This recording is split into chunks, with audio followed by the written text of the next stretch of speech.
This story begins with a man asking if this is how it ends. He confesses his apologies, acknowledging his weakness and blaming Chris for being the true hero.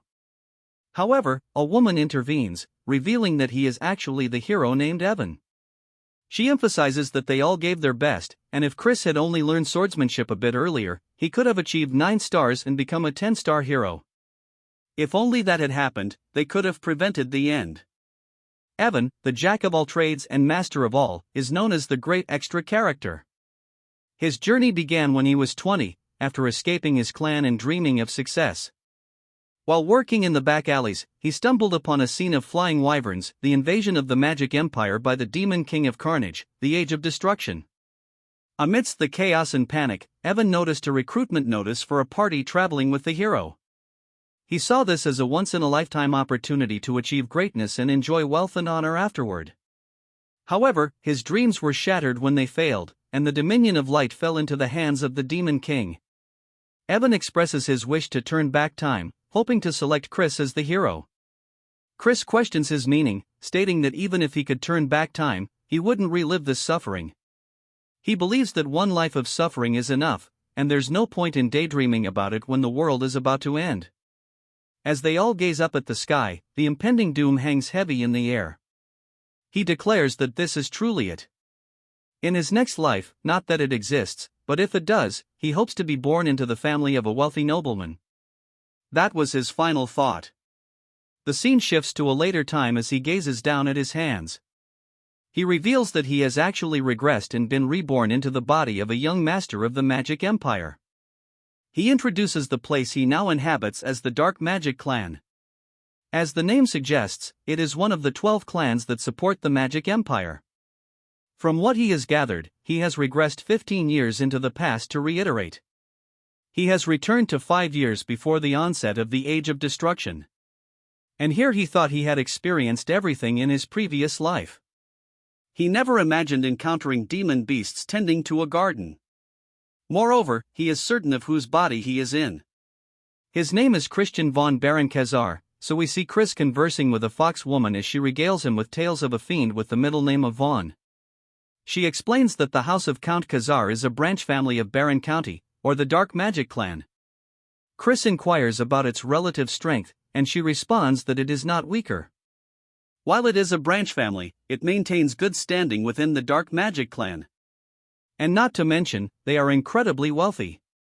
He doubts that he will find anyone within the Magic Empire who is unaware of them and that they have 2 potential successors, but the eldest son, Christian, is a real bastard among bastards. He always goes around causing trouble. Count Khazar eventually gave up on him, but this is old news at this point. Though Chris asked why and if he straightened up or something, and she says no, he actually ended up getting murdered by his relatives.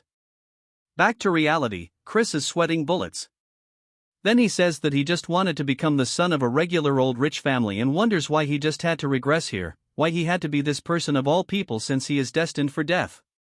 And he starts wondering what he did so wrong, telling himself to think he awoke in this body with a coin incidentally similar in name to his. It's only been 3 days, and that he's going to die in 2 years from now. The fact that he was eliminated within the house of Count Khazar, a family that places great importance on honor, it probably means that he was an absolute trash human being. And if he just stays nice and quiet, he might be able to avoid his death. But he says that since he's woken up as a rich kid, he should just take care of himself and enjoy the wealth and honor. But he hits himself with a reality check, hitting his forehead, saying there's no way that'll happen. And that Ragnarok, the end of the world, is also the reason that the Demon King of Carnage started the war. It was to put humanity up as a sacrifice to complete Ragnarok. And it was already too late by the time they realized it. And both the Dominion of Light and the world met their ultimate demise. So if he wants to survive, he needs to stop the apocalypse as well. And the Demon King of Carnage is one thing. Considering he was the one to actually start the war, the bigger problem is that the countless number of fiends of the Magic Empire are loyal to him. To stop this, he needs to become someone more powerful than the Demon King himself. At this rate, there's only one way for him to actually accomplish this: he needs to become the Demon Emperor and sit at the pinnacle of the Magic Empire. He's been given 5 years before the Age of Destruction begins, and he might as well give it a go. And if he succeeds, this entire empire will become his. It then jumps to his father, yelling out to him, slamming on the table, saying that he told him to remain in his room and for him to reveal his face here after causing the incident not long ago. He must have a death wish. And if he acts out of line one more time, he will personally cut his head off. Chris says that Count Khazar sure is one intimidating dude, but Chris says that he came here to apologize for all the wrongdoings he's committed until now. Since if he wants to go forward with his plan, he needs to get rid of his horrible image. His father asks what he's saying, and Chris drops to his knees, saying that he is truly sorry for everything he's done and it'll never happen again. His father asks if he's really trying to get him to believe this only a few days after his last stunt. And if he's trying to mock him. Chris wonders what exactly he did. He's heard so many stories that he can't even think about what it could be. Chris says the fault for making him lose trust in him is his fault. However, 3 days ago, he also mentioned that he lost a portion of his memories. To reclaim those memories, he reflected on his past actions and has realized just how wrongly he's been living his life. His heart beats with the truth of it. His father says that he's heard his excuses countless times. Chris says that's right because excuses made with words alone mean nothing and that he will show him with his actions going forward. And that he would like to be sent to the punishment cave, and he will remain there for a month and show him a different version of himself. We learned that the punishment cave is a prison used for high-status fiends, and it is a place where not only is there no light, but all 5 of your senses are blocked. Even just a few days is enough to drain one's mind. However, it's perfect for him right now, and he needs somewhere to escape the gazes of others. His father asks if he's going to confine himself for a whole month inside of it because he doubts that he's even capable of lasting half a day. Chris says that he's well aware of how difficult a place it is, however, he thinks that that is the bare minimum for him to trust him. His father looks down at him, asking if he even understands how many times they've had this conversation. Each time he's only left him disappointed once more, but he'll play along and give him one last chance. However, if nothing changes after a whole month, he will banish him from the clan. Chris says that would be a death sentence as there is a long list of people who will aim for his life once he loses protection of the clan, but he decides that it's worth the risk and tells his father that he understands. But if he can prove that he has changed, he would like him to grant a request. His father gets a little annoyed, saying he sounds arrogant as if he is certain he will come out unscathed, but if he can show him that he has turned over a new leaf, he will grant him any request. Not that he will believe that will ever happen. Sometime later, back in Chris's room, the butler enters, saying the punishment cave has been prepared. His name is Cox, and he is a half-vampire. Chris says that he sees it, and as they start walking out of the room down the hallway, all of the maids and butlers are asking if they've heard about how Chris has volunteered to enter the cave. They wonder what scheme he's pulling. There was an incident where he insulted the young lady of the Poison Magic clan and that it was an incident that the Count himself had to personally apologize for and that it's pretty embarrassing having to save face against a rival clan. They wonder when he's ever going to mature, but they still have their doubts, he ever will. They start debating on how long he'll last in the cave, and one of them says 2 days is definitely the max. But Chris smiles as he walks down the hallway, and we see what I assume is his younger brother also eavesdropping. It then jumps to the punishment cave, and Cox tells him that they have arrived. Chris looks up at one of the statues outside of it, and it turns out it's not only a statue but rather a Death Knight, which is a guard, and he says this is pretty fitting of the Magic Empire, but he doesn't care as long as it stops people from entering the cave. We then hear his little brother call out to him, and when Chris turns around to see him, he says this is a familiar face. He is his biological younger brother and a model student. His name is Thurn von Baron Khazar, and we see him instantly pull out his rapier, thrusting it towards Chris's throat. He stops just shy, but Chris doesn't even flinch. As he looks down into his brother's eyes, internally he's panicking, saying that scared the hell out of him. And he asks his brother, Thurn, what business he has with him, as it doesn't look like he's here to wish him farewell. Thurn says that he's sure he knows that he is a disgrace to the family, but if he sullies the honor of the family again, he will kill him himself. He asks if he understands that this is his final warning. Chris says he sees it must be him who killed Chris in his last life and he's personally met Thurn before during the Age of Destruction. He was a fiend famous for cursed magic. Chris says that it seems like he was cute while he was a kid and he seems to have trained diligently at this point too, but he's nothing more than a brat against him who has seen the worst the Age of Destruction had to offer. As he tells his brother to remove it, Thurn asks him what he just said, and Chris says that he understands, so he should get going. Thurn tells him that he's serious, but Chris completely ignores him, entering anyway, leaving it just awkward as hell outside. Thurn starts yelling, asking Cox what the hell was with that attitude, but on the inside, as Chris is walking forward, he looks around, saying that he can't actually see or hear anything. There's only the faintest sensation remaining around his fingertips, and he bets that is on purpose so that prisoners can feel the objects they bring in or else they might starve to death. An ordinary person would quickly feel mentally drained. In such a place, however, that's irrelevant to him as he's experienced worse during his time as a treasure hunter, and blocking off the five senses is something he's wanted since it will let him see further into himself. Without it, he can't overhaul this broken body. Of course, it also requires a lot of time and luck, but with the medical skills he's suffered to master as the divine doctor and the bone compression art he modified from the circus and finally the magic stones of different properties, it is certainly doable. He honestly thought he wouldn't be able to get a hold of magic stones since they are expensive, but he guesses this is the niceties of an elite clan that heeded his request, even though he's a good-for-nothing yet. In his previous life, he and Evan struggled to obtain them as they had to slave away in the mines. The start will be with the white magic stone, which will purify the toxins. It is a boring but essential stage. It requires him to tediously clean away any toxin buildup across his body with white mana. Even the smallest mistake would cause great pain across his whole body. As he starts doing exactly that, he feels a tingling sensation, which I would assume is like pins and needles when you're sitting on the turd for too long. And he looks up, smiling, saying that this is a cakewalk to him. Sometime later, we see Cox reporting to Chris's father. When his father asks how Chris is doing, Cox says that he entered the cave and he's worried that it'll break him so bad that he won't be able to even call for help. His father wonders if maybe sending him there was a mistake. He had such a promising future as a child, and he wonders how he broke apart so easily if his gift made him too arrogant. Whatever the reason, he'd rather he be fully ruined or died than live such a wretched life. And he's full of conflicting emotions, such as anger and sadness. Even though Chris's words seemed very reasonable, he doesn't think he should have expectations. He's already tricked him too many times.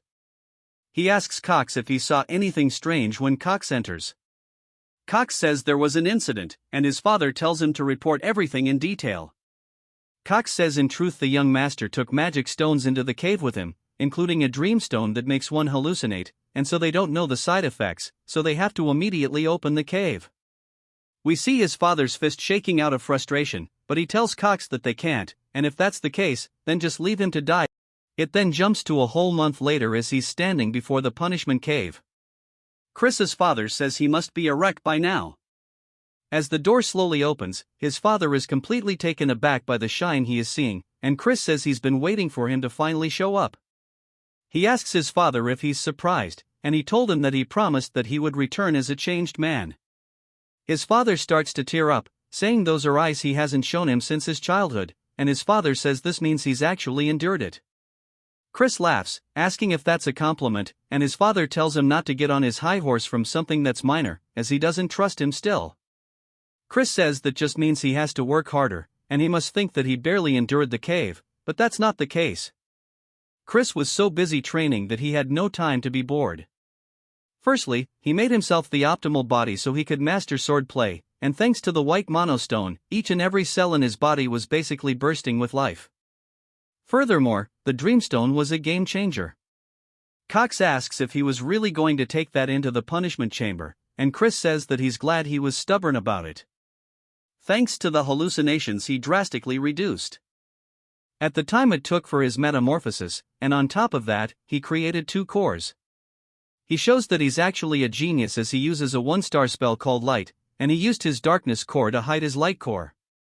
The fiends would make a giant fuss if they discovered it, which is why his father doesn't actually think it's that impressive. Things in there would have been great, but of course, that is not all. As he sensed something, one of the stones flew up towards him. When he got a closer look at it, he says that the Dreamstone is just a mess and that someone was hoping to get him high off of it and break him down. But he willingly accepted it and took it head on. He used it as a sacrifice for his leap forward. He tells his father that since he kept his promise, he wants to make a request. His father tells him to speak, and Chris says that he wants to use the Black Swamp Knight's training ground. But his father says it is not good for nothing, like Chris has no place to be there as they are one of the 3 orders of knights supporting the Dark Magic clan. He must know that only the most elite knights may display their skills there. Chris says he's only asking to borrow the training ground and he believes watching the bravery of the Black Swamp Knights would be a good influence on him as he doesn't plan to actually join their order. His father thinks about it for a second before telling him okay, but to heed his warning, and he should not behave disgracefully before the night. Chris says there's also one other thing he wanted to request, which surprises his father. It then jumps to the training ground, and all of the trainees are glancing over, seeing Chris dripped out.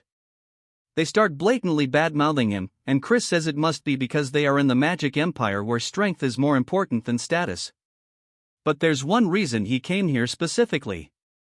We learned that his other request was about going to the library, and his father says he needed to get the Deputy Commander Melon's letter of recommendation. It's where a lot of House of Count Khazar's dark magic grimoires are stored. In order to learn dark magic, you must gain access. Chris says he understands and asks why he had a condition when he's still a member of the clan. His father tells him that he must have forgotten how he tried to sell the advanced grimoires on the black market. Chris wonders just what kind of life he lived before he took over it and that he truly is a worthless piece of, but Chris says that the most important priority right now is getting the deputy commander's recognition. He then looks up to spot Thurn and a lot of trainees surrounding him. As Thurn tells him that this isn't a place someone like himself can walk into, Chris says this is pretty troublesome but smiles, saying that he actually thinks this is going to be a perfect opportunity. Thurn then tells him once more that this is his final warning and to go back. He assumes that he doesn't want to throw away the life he's so narrowly saved in the punishment cave.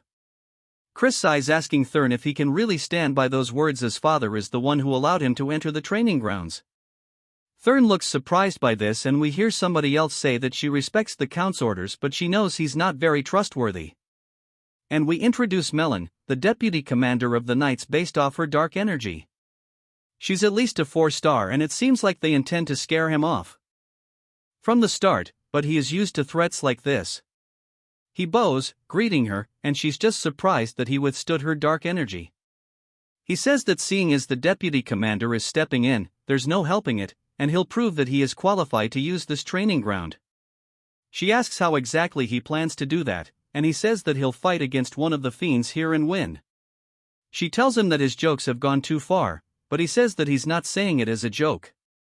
Instead, he would like to request that she refrains from using dark energy since surely she knows due to his debauched lifestyle his capacity for dark energy is far from what it might have been, and he'd prefer an unarmed duel if possible. Melon thinks to herself that even if it's just for a duel, they can't have the heir getting hurt, and this is pretty troublesome. She asks if he really thinks he'll stand a chance in an unarmed duel. Chris says that they'll have to see about it, and he wonders who he should pick as his opponent. He then snaps his fingers and says that they will probably make do. Then starts to get pissed by this, and Melon says that he should find a more suitable opponent as their level is a 2-star. Chris explains that a 2-star is a level no ordinary 13-year-old can reach if you don't possess the raw talent for it. It doesn't matter if you're 13 or 23, you won't even scratch the surface of the level of power. But of course, Chris is also not an ordinary bastard. He says that if he's going to prove himself either way, he should fight someone stronger than him. He thinks fighting them would be for the best and he asks them what they think. Saying surely he's not scared of his brother, they look pissed, saying that he accepts the duel. We then see all of them surrounding them, and they tell them to take the opportunity to destroy Chris, and if he doesn't do it properly, they'll have special training today. Chris asks Melon how they're meant to decide the winner or if they just go until the opponent surrenders. Melon says that this is pretty insolent and he doesn't even know his place, but they should just go until one side is incapacitated. But she really thinks it would be a good idea for them to hit him by taking a leg or two. Chris asks them if he heard the rules, asking what he's going to do since he's going to be in for a serious whooping. They start to get pissed by his taunts, saying that he'll make sure he never runs his mouth. But while he's distracted, Chris smacks the absolute piss out of him, which completely catches them off guard. Chris asks what's the matter, saying that the fight's already begun. They look back up towards him and swing, telling him to shut up. Chris explains that this is practically cheating as a fiend who hasn't even reached 1 star yet. He doesn't stand a chance against someone with dark energy, but in a barehanded duel he fought on countless battlefields in his past life, so it's not really a big deal. As he knees them right in the stomach, he says besides, if they only count the dominion of light powers achieved in the punishment cave, he is at least a 3 star. The other trainees are asking what the hell they are witnessing as they're hunched over holding his stomach. Chris asks if he's crying and if he wants him to blow on his boo-boo, just straight taunting his little brother. Thurn starts asking him what trick he pulled, but of course, Chris is satisfied, saying that seeing him in this state is refreshing. There's nothing like a trick here and that his brother is just a bit too weak. Thurn starts to get pissed, but Chris continues taunting him, saying that he's so quiet he can't hear him. A black aura then starts to envelop his hand, and he dashes forward, telling Chris he's going to kill him. Coming in for a left, Chris dodges the attack, saying he's pretty fast though. This is the spirit he was looking for. As Thurn continues punching towards his face and missing, Chris says this still isn't enough. As he raises his hand, cutting off the aura from the rest of his body, even Thurn realizes that his dark energy is starting to dissipate. Chris hits him with an uppercut, saying that fighting is all about instinct as his eyes go white and he falls to the floor. The rest all look surprised and they start wondering if maybe they let his guard down, saying that maybe he would throw his dark energy because he was worried he would hurt Chris, otherwise, it wouldn't make any sense. But Melon seems to have a better understanding as she's genuinely surprised. Chris says with this, surely he's proven he's qualified, and Melon says yes.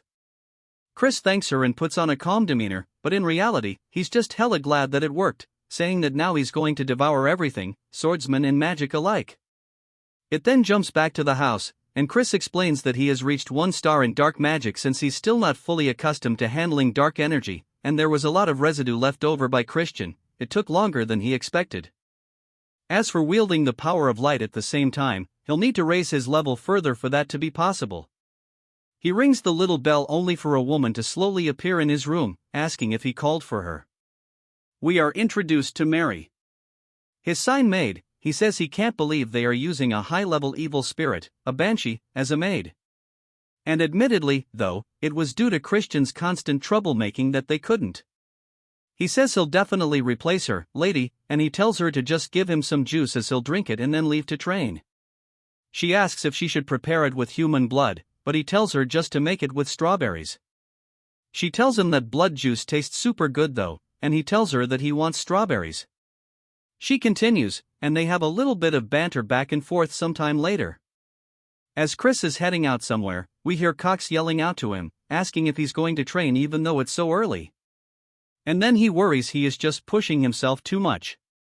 Of course, he's pleased and proud that he's so diligent as he believed in him even when everybody else didn't. Chris says to get a load off this guy and then starts to release some killing intent, saying that he never asked him to believe in him and asks who he is to decide whether he should believe in him in the first place or not. Cox is startled and then apologizes for overstepping his boundaries and then tells him to have a good training session. As Cox leaves, Chris says that there's something really fishy about this dude at the training grounds now. Chris says that everybody here has way more doe-eyed looks than before and that now that their guard is down, he wants to try to win them over little by little. We see some bird dude watching Chris swing his sword, and he walks away towards a tent and goes to inform the deputy commander, Melon, that Chris has shown up again at the training grounds today. Melon just wonders what the hell he is planning and what that duel was about back then. Those movements were definitely impressive. But to think he would dispel his dark energy at that precise moment, she wonders if he saw through the battle. And if that's the case, then he might have the talent to surpass Lord Eskid de Baron, the direct head of the main family. But she decides it's probably not the case, as he's still just a bastard. Also, he has already lost his dark energy through his horrible lifestyle, and it's impossible for him to close the gap now. She hears a lot of noise outside and decides to go check it out, asking what's the deal with it. One of the men tells her that Chris seems to have had a small conflict with a squire. The other trainees wonder what happened, saying that Cannon is a 1-star fiend. and they wonder if maybe Chris also reached 1-star Melon. Looks surprised, but Chris says that he wanted to see the rumored prowess of the Great Black Swamp Knights. But it doesn't seem like they live up to their reputation. Asking if there's anybody else who wants to stand up, she says surely they're not a cowardly order of knights. They start to get frustrated by this, and one man steps forward, introducing himself as Tauren. Chris says that they fall right into his trap, gesturing him to go ahead and attack. And Tauren leaps through the air with his sword overhead. Chris says he never expected them to obediently teach the knight's secret techniques to him. Since that's the case, he has no choice but to steal it this way. As he starts fighting back, Tauren's blade, he starts taking note of how they hold the sword in their footwork, saying that this is the mud swordsmanship he's only heard about in rumors. And he starts to mimic it, saying that maybe it'll work out if he does this. He smacks them straight across the face, causing him to drop his weapon too, but it's a huge surprise to Melon. Chris is just happy that he managed to pull off the technique as Tauren lays their face down, ass up. Chris sits on top of him, and everybody else says they can't believe he was actually strong, saying that his darkness core was ruined, so how did he reach 1 star? Melon realizes that this means she wasn't mistaken back then. Chris says this is disappointing and he had too much faith in the knights, and if their skills are this pathetic, he'd say it's all the deputy commander's fault. They start to wonder if they should stop him because he's crazy for taunting her, and Melon says she understands he's happy about his victory, but he's getting a bit too carried away. He says it's better if she shows him the skills of the Black Swamp Knights. She draws one of the training swords, swings it very forcibly right beside Chris, sending up tons of dust, completely shattering the ground beside him. She says that she only needs 1 second to beat a bastard like himself while releasing a very deep purple aura. Chris asks if she's really planning on fighting against someone like him with her full power and that they should only use dark energy up to the 1-star level and prohibit dark magic as well as using only wooden weapons. She starts to exchange her blades, saying that 1 star is more than enough, and she'll break both of his legs with just half of that. He says if that's the case, he'll put both of his legs on the line, asking what she's willing to risk. She says that anything's fine because he won't be walking away from here today. As she dashes forward, he blocks her attack with a sword, but it is definitely heavy. As we see him starting to get pushed back, she continues swinging all over, but he is managing to keep up by blocking and parrying. Even the other trainees notice this, saying that he's held up for a while considering he's up against Melon, but they say that it must be because her main weapon is the great sword, but we see she's frustrated saying that for some reason her attacks are not reaching him even though he's a weakling through and through. He shouldn't be any match for her. She says that when he fought there in the fight just now with Tauren this happened as well. Chris says that it seems things aren't going her way, which makes her even more pissed as she starts to imbue some aura into her blade, preparing some kind of heavy-ass attack which seems like she might be breaking the rules a little bit. She swings down directly towards where he's standing. Chris ducks to the side, saying that now's his chance. As he runs forward, he hits her with a headbutt straight to the face, which catches her off guard. As she's reeling from the attack, she's surprised to see the blood in her hand. But Chris is glad that his gamble paid off, saying that Melon is a spell sword. So as long as her dark magic is bound, the moment her defense slips, she wouldn't be able to block the opening with physical power alone. So if she was a fiend who focused on the sword, that might not have worked. She looks at the blood still in disbelief, then begins to laugh hella loudly. She says that she never ever would have imagined a headbutt, and it seems like she's looked down on him too much. She'll focus from now on. Chris starts pointing to her neck though, saying that the fight's already over as he scratched her with his nail during the headbutt. And if he had laced his nails with poison, surely she would have known what would have happened to her. She says that she accepts the defeat so to tell her what he desires, but in return, she wants the opportunity to fight him once more. He says if she wants a rematch, he'll have to grant a second request too. She says she'll do anything, and he walks close, saying that if that's the case, once he's right into her face, he asks if she would kneel before him. She's surprised by this and says that surely he understands that is an impossible condition to meet. Her loyalty lies with the main family of the dark magic clan house, Baron. He says, of course, he knows that she is here on an excursion from the main family. However, all of this itself would be resolved if he were to become the young lord of the clan. She's surprised by this and tells him that's utter nonsense, as the 5 young lords whose succession rights have been recognized are all from the direct descendants of the main family. He says there's no rule that says a branch family member can't become a young lord. But about her second duel request, asking if she would like to do it a month from now, he says about the next time they won't limit themselves. She says that he'll have no chance of defeating her. He says that who knows, as few things are truly impossible in this world. She sits there just staring at him, still with blood on her face. He bows, saying that I'll see her in a month, and on that day, he'll make her realize who her loyalty should truly lie with. It then jumps to him handing his letter of recommendation to his father, saying that the fiend's fundamentals are lackluster and they'll need to focus more on their training. We then get a flashback to Melon talking to his father, saying that Chris is a genius. Even with his low star rank, he easily defeated the ones with solid foundations and even herself. He asks if she's serious, and she says yes. It was a rare fight for her, one she could enjoy. His father is still having issues trusting his son, but his work is paying off. Chris asks if there's something on his face, but his father says it's nothing. But as promised, he'll grant him the key to the library. As Chris leaves, he says this was all he wanted, and he obtained the library key and even changed Melon's mind, and that Melon is a fiend from the main family of the Dark Magic clan. During the Age of Destruction, she was active as a 6-star high fiend.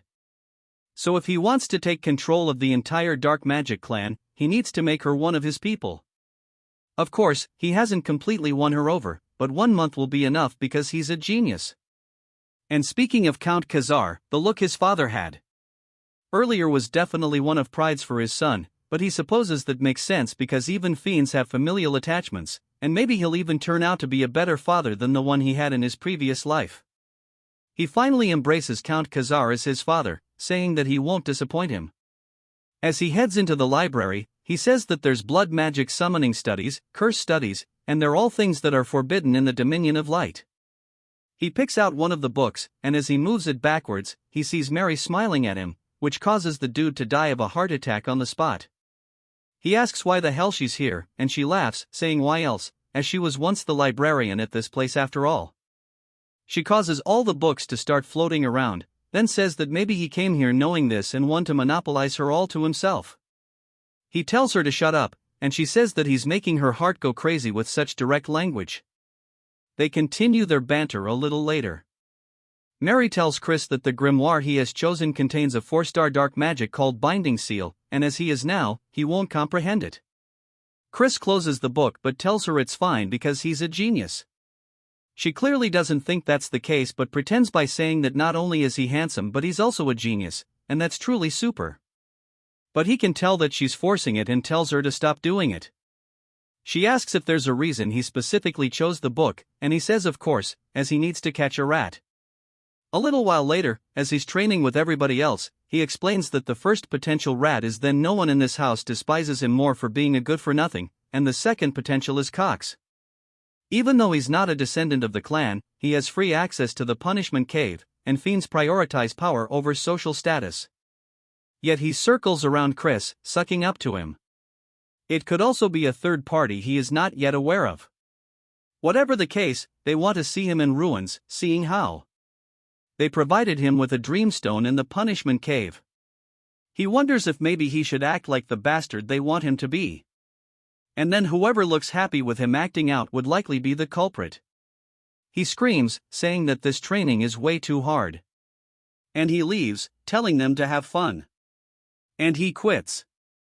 The other trainees wonder what's wrong with him.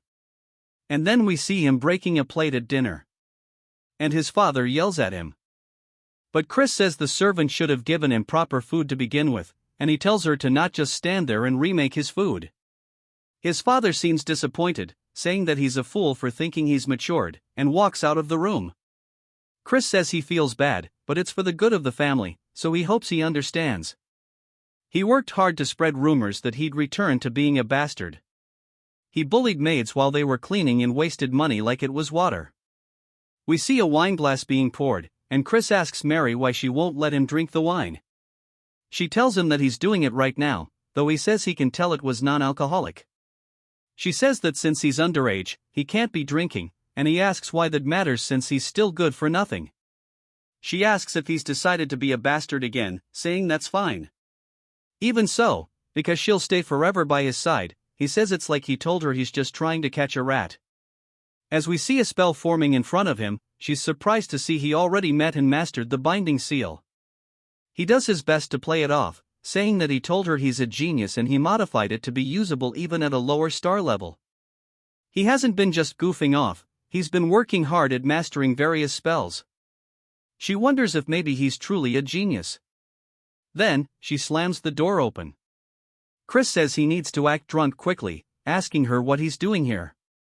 Then, she asks if this is the best he can do, as he thought he had truly changed for the better. Chris can tell he's angry, and he decides to cross him off as a suspect. He smiles and tells her that he thinks there's a rat hidden in the house. Then, she asks what he's talking about, and Chris says someone wishes to see his downfall and he intends on dancing to their tune for a while. Then, she asks if he's really saying it's all an act, and Chris says yes, even the wine is fake. As she smells it, she can tell it's not alcoholic. Asking who the rat is, Chris tells him that it's hard to say right now, but they should take the bait anyway. May now, as he throws the wine bottle to the ground, one of the butlers runs in, asking if something's wrong. Chris says this isn't the wine he asked for and to bring him another one. The butler tells him that Cox is currently preoccupied, and Chris says that he guesses he needs to pay him a visit. While still acting drunk, then says he's playing this role too well. And then it jumps to Chris slamming a bottle right in front of Cox's face. Cox asks what brings him here, and Chris pours the bottle over his head, saying this is not the wine he asked for. Wondering if he's looking down on him, Cox says, of course not. Asking if he wants him to go get someone to fetch a proper one immediately, Chris says no, telling Cox to go grab it himself. Cox, clearly frustrated, says that he's in the middle of something. Chris asks if he's going to work like this, saying that he needs to go change anyways. So to get going, Cox then begins to shake visibly and says he'll be back soon and walks out of the room. Chris says that he needs to commend his patience in withstanding such humiliation, but that hostility was very clear. Chris starts looking over all the paperwork Cox has been working on, and he looks surprised but then smiles, saying that this is it. He figured that if Cox was the rat, he would be doing some funny business with the finances, but this isn't enough as he needs a real smoking gun. As Cox comes back, he says he has the wine for him, and Chris thanks him, asking if he's not mad at him. Cox says, of course not, and Chris laughs, saying that he doesn't know if he can tell, but Cox is his favorite. Cox tells him that he's grateful for that, but he has a message for him. As his friends wish to meet him in secret at the usual place, Chris asks what he's talking about. Cox says, although he would prefer him not to associate with them, it is not his place to be judging his friends. Chris says that he guesses he'll meet them then, and Cox tells him to do as he wishes, but he can't help but smile a little bit, saying that things are going better than he expected them to. It then jumps to a whole table of food, and we hear someone telling Chris that they've heard rumors that he's changed recently, but there's still no way that he's the best among them. Chris glances to his side, seeing a young woman saying that getting a girl this young to pour drink sure to cement them is trash. Turd tells him to have a drink, and as Chris raises it to his mouth, he senses something and throws it, hitting Turd straight in the face, which causes him to panic and cough. He asks Chris what he thinks he's doing. Chris says he knows he tainted the alcohol from the way he reacted. It looked like he knew there was something in it. Chris then raises his hand, starting to form a magic spell, and puts it straight to the girl's forehead. As it begins to glow, she slumps over unconscious. His friends ask if he really knows how to use dark magic. Chris says he doesn't think now is the time for them to be surprised by that. He grabs Turd and Pomodore by their heads, slamming them straight into the table, but not just once. He does it over and over. Turd asks why he's doing this, trying to calm him down. Chris says if he still doesn't know what he did wrong after getting hit like that, they can die here and now. As he pulls out a knife, a little later, we see them tied up, and Pomodore has even pissed his pants, begging that he be spared, as they were only ordered to feed him the drug and frame him after they killed the girl. Turd says they were threatened with the drugs they were dealing in secret, so they had no choice. Chris asks who was the one who ordered. Pomodore is hesitant to answer Chris, then moves the knife closer to the man's crotch, asking if he wants to have it cut off. They immediately say it's Cox and they'll do anything to spare their life. Chris asks if they really mean that, and they both say they swear on it. Chris says he can't hear them. They yell it even louder. He says that he'll take their word for that as he begins to cast another magic spell. It starts flying into their foreheads, and he tells them to listen to what he tells them and carry it out properly. They both fall unconscious onto the floor, Pomodoro or even foaming out the mouth a little later. Cox runs into Chris's father's office, saying there's a problem. When he asks what it is, Cox says that the young master has committed murder. It seems he got drunk at night and killed the one who was giving him drinks and threw their body into the river. It seems they won't be able to overlook this one so easily. Asking him what they should do, Chris's father tells Cox to bring him to the Fiend Court as he invokes his immediate trial. Cox smiles, thinking that his plan is going perfectly. At the court, we see Chris standing trial. He tells his father that he's innocent. His father asks if he really plans to lie as there are witnesses. Chris asks how that could be the case when it never happened and that he thinks there's just been a misunderstanding. As the young woman enters the room, he says that this is the dead servant herself, Turd and Patter. Look genuinely surprised by this, she says that Chris took her home after she woke up from falling unconscious and he even gave her money to help her pay her rent, but Pomodoro and Turd are the evil ones and they put drugs in Chris's drink. His father asks what's going on here, and Chris decides that it's time to get this show on the road and begins activating his magic. Turd says that it's correct. They gave false reports, and Pomodoro says it was because they were given orders by the butler Cox to frame the young master. Cox starts panicking, asking why that kind of trash they're spewing, and that this is slander, and that Chris and his friends are trying to frame him. Cox also tells Chris that the joke's gone on for too long, and he's crossed the line, but Chris knew he would react this way, and he says as the victim of this incident, he would like to request one thing. His father asks what it is, and Chris says that he wants him to act as a proxy of his authority to directly question Cox. His father looks a little confused but decides to go along with it, saying that he'll leave it to him to head the defendant's stand, but to know the moment he acts in a way that is inappropriate, his authority shall be revoked immediately.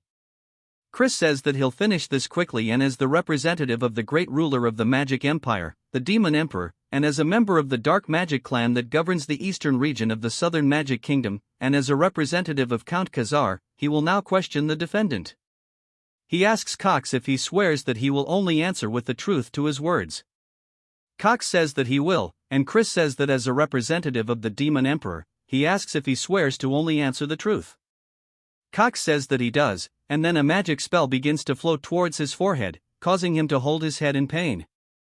He wonders what the hell is going on. Others start to recognize it as the binding seal. Asking how Airbrat could use a 4-star dark magic, Chris says that this was modified so it could be used at a lower star rank. However, it has additional conditions, and that is he needs the target to swear twice, and that Cox has now fallen right into his trap. Cox asks him what he just did, and Chris says that he just swore that he will answer with nothing but the truth and asks what the reason he hired his friends to slander his name was for. Cox's head starts to feel hella painful as he lets out a scream, and he says that he received an order and that there was a man who knew of his corruption and threatened him, telling him to ruin the young master. This is why from when he was young, he has been sabotaging him. Chris says that by corruption, he's talking about the embezzlement he's been committing for quite some time, and he's already seen through that as well. He leaps down, asking Cox who gave him the order. Cox says that if he says it, then he'll be in a bad position, but Chris uses the binding spell, telling him to speak now. Cox says that it was Sir Escott and that it was the second son. Cox panics and says that he needs to run away before he gets killed by him, but Chris draws the blade from the nearby guard and cuts Cox's head clean off. Much to his father's surprise, Chris says that by the borrowed authority from the Count, he has punished the sinner as Cox's corpse lies there on the floor. His father asks why this was the decision he came to, and Chris says that had they left Cox alive, the main family would have fabricated evidence and covered up his incident. They cannot be indulgent with him furthermore. He intends to ensure that everyone remembers the truth of it and that he should try to sabotage him. His father looks a bit anxious and then snaps his fingers, telling him to follow him as he opens up some kind of gateway behind him. Chris enters, asking where they are. His father says that this is a secret training ground as there are too many eyes in the courtroom. His father then says about what he said just now, asking if he means to say that Eskid will cause more trouble as a result of the succession conflict because a family's power and authority is directly tied to the successor they support. He tells him his decision was correct, but he feels that he may have acted hastily. However, with things as they stand now, they will have to support the first young lady. The first young lord isn't an option because he is a crazed, bloodthirsty lunatic. Chris says there is also another option, which is for he himself to become the successor.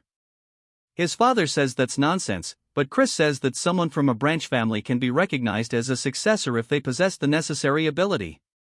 His father says that's just a role by name alone and it is not enforced. Chris says that he doesn't really know about that because why else would he should try to sabotage him? His father says that he may have been more talented than Eskid in his childhood, but he's been lagging quite far behind him now. Chris says that he'll make quick work of catching up, but to do that, he needs his help. He wants his father to use his authority to recommend that he participate in the Sacred Dark Rite competition. He says that's wrong too. 2 months from now, his father tells him that he'll need to be a 2-star to participate and that he only just gained 1 star. Chris says that he'll make sure to reach it within the next 2 months. Then, so surely this one time his father can help him out. Sometime later, we hear the maids talking about how it seems Chris truly has changed and they have heard that the Count himself has been personally training him. Asks if she has meant the same training that even the senior knight struggled so much with and that he doesn't know how long Chris will last. As we see Chris cutting something cleanly in half, he says that he needs to bind it with mud swordsmanship and then sever it with blackside swordsmanship. Asking his father if he's correct, his father says that he only started teaching him this today, yet he understood it immediately. Chris asks why he has to keep doing it this way because keeping them separate is so weird. His father asks what he means and Chris says that he feels like there's a more efficient method. As another mushroom monster spawns in, Chris runs forward, cutting its legs clean off. His father says that was mud swordsmanship, asking how he did that when it's not meant for slicing. Chris explains that he only used the mud swordsmanship but he wrapped it in the black side sword energy. His father internally is freaking out, saying that's not something a 1-star should be able to do, but plays it cool, saying that's pretty powerful, but using 2 techniques means it's going to be difficult to use curses too. Chris shows that he can still do it anyways and says that it's still pretty easy and it's not really an inconvenience at all. His father then freaks out externally this time too. It jumps to 2 whole weeks later as Chris is lying on the ground. He says that running is so hard and it's not like he can half-ask this since stamina is key to increasing his power stage. We then hear Melon asking if he's already exhausted as the duel isn't far off and she's eagerly waiting for the promised day to arrive, he says. She always has such an intense presence, and that he's doing his best to meet her expectations. She says that she's aware of his growth, but he's still a 1-star, and he'll never get her to kneel before him. He says that he's sure it would happen and he's sure he'll learn something through the duel, so it won't be for nothing if it doesn't. She laughs, saying that he's still full of energy, and she hopes he fights past his limits and entertains her. He says that she is currently an upper 4-star. We learn that in a single stage, there are 3 separate tiers, lower, middle, and upper. As an upper 1-star, he is way below her level. However, he comes from a rich family, which means that he's a wallet warrior. As he enters his room, he asks Mary if she's finished packing his bag for the outing, and she says, of course. And that's since it's their first outing together.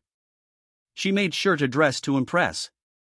He says that he never said that she was coming with him, though, and she laughs, saying that he must be worried and she's going to get a heat stroke from this. And that he shouldn't care because it's her pleasure to serve him. He asks how a banshee is meant to get a heat stroke in the first place. He recalls asking his father if he could change to a human attendant, and his father says he cannot since he made a contract with Mary. And that a high-ranked banshee cannot be managed without a contract. And he asks his father if he could even tell him how to avoid the contract then, and he says that it's going to be him sharing a very deep kiss with Mary. Chris says that he can't believe Christian did this in the first place. He tells Mary that she can't come with him as he's headed to a place with lots of people. She looks so sad, saying that she was looking forward to going out. He says that it's just her spiritual energy might injure people. She keeps the puppy dog eyes, saying that she's been stuck in here for decades now, and bro can't believe that she's this sad about it. And folds into zero pressure, saying that he came along, but she just shouldn't show up around others. She says that he truly is the best being, all excited, and he tells her just to follow him. She asks where they are going, and he says that it's somewhere he can make a profit. She reminds him that he already has a lot of money, and he starts dropping his coins on the ground. He tells her to stop doing that. She says if he's not going for money, then maybe he's going for land ownership. He says that's wrong too. She asks what it's for then, and he says it's for something he used to use before. We see them in the carriage saying that he's late. Chris asks what he's doing here. Then, he says that he's here to watch over him in case he begins to behave like a bastard again. Chris tells him not to worry about it as he's merely on his way to go gambling and nothing more. He says they're fiends, so it's a given that they're close to alcohol and gambling. Gambling is something even the Demon Emperor recommends, and there's a reason that's legal. Then, he says that he should follow him there. Then, Chris asks if it's perhaps because he's worried about his big brother. Then, he freaks out, asking why he'd be worried about him. He's just concerned that he'll dishonor the family. Chris says that he was thinking for a little nerd like his brother. It'll probably be too stimulating anyways. Asking if he even knows the rules, then he says that gambling is just card games and that he's going to flatten his nose if he keeps yapping like this. Chris says that sounds so scary and says that he's going to show him that he's a pushover today. They finally make it to where they're going, and it's just a big grand building. Even Mary looks super duper impressed. Then, he says that he didn't know a building could look like this. Mary says that her heart is starting to flutter. Chris tells them to stop acting like country bumpkins and to put this on as he hands a mask to Thurn. He tells Mary that she needs to hide so people can't see her. He also wants to whisper something to her. He starts doing so as she listens, and she says that she'll go do as she's ordered and disappears. Then, he asks where he sent her. Chris says that he shouldn't worry about it and they should go in already. As they enter the area, people start to look over towards them as they walk by their tables. Some of the gamblers say they can't believe people so young would enter the lion's den on their own. Chris says that he wants to make a bet with Thurn on who wins. He'll make more money in an hour, and if he wins, he'll call him older brother for a month. Then he asks if he's serious, and Chris says yes, but if he loses, he'll have to call him the Honorable King Emperor Majesty brother. Then he can't believe he said that with a straight face, and Chris says that there's no need to do it if he's scared and offers him some money. Then instantly snatches it, saying that there's no way he'd be scared about this and that he's going to be going first and show him how easy this is. Sometime later at a table, a man is saying that it's Chris's victory and for being young, he plays quite well. He's sure that he's going to earn a lot. Chris says that when you're first starting out, they let you win a reasonable amount by instigating the overconfident player. They aim for the moment their prey bet's too big, and he knows exactly how these common works. Of course, we know there isn't so familiar, so he falls for it. Chris says that he's already caught in their trap and he tells him that he should just go back home and sleep. Then he says that he's definitely losing money too, and Chris tells him that he's only lost 500. Then he says that he only lost about 1,000, and everybody starts laughing at the completely justified crash out. Chris says that it looks like everybody here has marked them as a loser, and he's sure conmen will try reeling him in soon enough. Then he asks if he's going to continue. Then he says he will and throws the money out of Chris's hands. Chris says that he's the one who tried to stop him, but he wants him to lose tons and become the perfect bait as that's the plan to begin with sometime later. As then sitting at his table looking at his cards, we see people cheating as they actively see what's in his hand, and Chris spots them. They tell him saying that this is perfect. Mary then appears behind Chris saying that she found the people he mentioned. He says that she did a good job while he's freaking out. He's low-key rising up. Mary a little later they arrive and Mary says this is the place. Chris tells her to open the door, and she does so. As they enter the room, the people start freaking out, asking who he is. Chris takes off his mask, saying surely everyone knows of him. They ask what business he has here, and he tells them to call their master over. A man then starts being a kiss-ass, asking Chris if he really came to visit. And we are introduced to Grant, the master of the Glee Merchant Guild. And while he may be known for his talent as a merchant, there's just a little bit more to him as he's actually the owner of the casino too.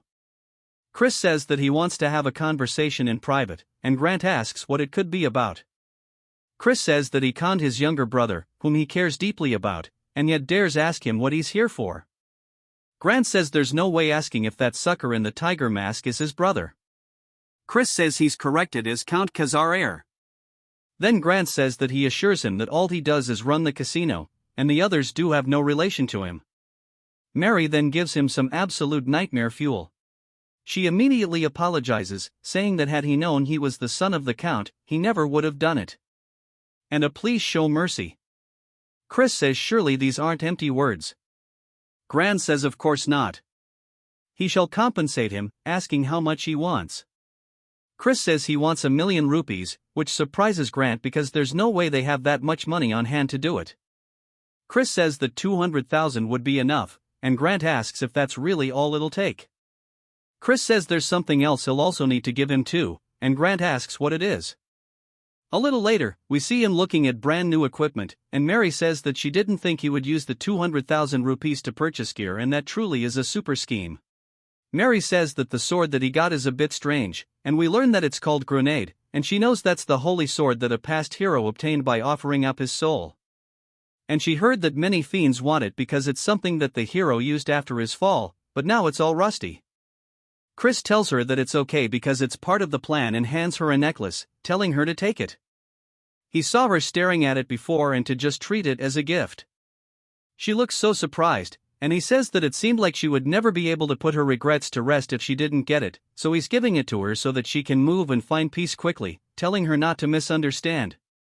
She says, before she died and even after she did, this was her first time receiving a gift, and she thanks him. Before he gets caught up in the feels, he tells her they should hurry home. She gives him such an absolutely warm smile that she says that she shall put her whole heart into it as thanks, and from now on she shall make it for him, and that from now on she shall make him blood juice that's even tastier than before. As they walk home, he says that he doesn't want to drink something like that, and they continue bantering. She says that surely he knew that the strawberry juice he's been drinking all this time was blood, and he tells her to stop joking. Chris then says to wait a moment because he feels like he's forgetting something. Of course, he's talking about the ring that he left at the casino. It then jumps to the next day as we hear them yelling out to Chris. Chris wakes up wondering what's going on, and then asks why he abandoned him. Chris thought he forgot something the other day, and then tells him that he was nearly sold off as a debt slave because of him and that he was lucky someone recognized him. Chris apologizes but says that it was probably Grant who helped him out, though he's addressing him all wrong since he lost the bet. He needs to keep his end of the promise and to go ahead and say the words. Thurn looks mortified and squeezes the hell out of the pillow but slowly starts to say the word esteemed over and over. Chris says that he doesn't know what he's trying to say, and then yells it while ripping the pillow open, calling him the esteemed King Emperor Majesty, brother.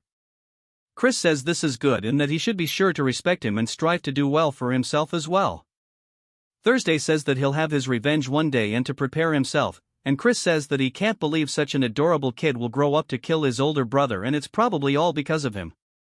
He's talking about Eskid, the son of Langam, the acting clan head of the Dark Magic clan and the rank 1 young lord. He does not feel much about him since he's not the real Christian, but if he wants to become the young lord, he can't avoid a confrontation with him and that he'll repay this grudge personally.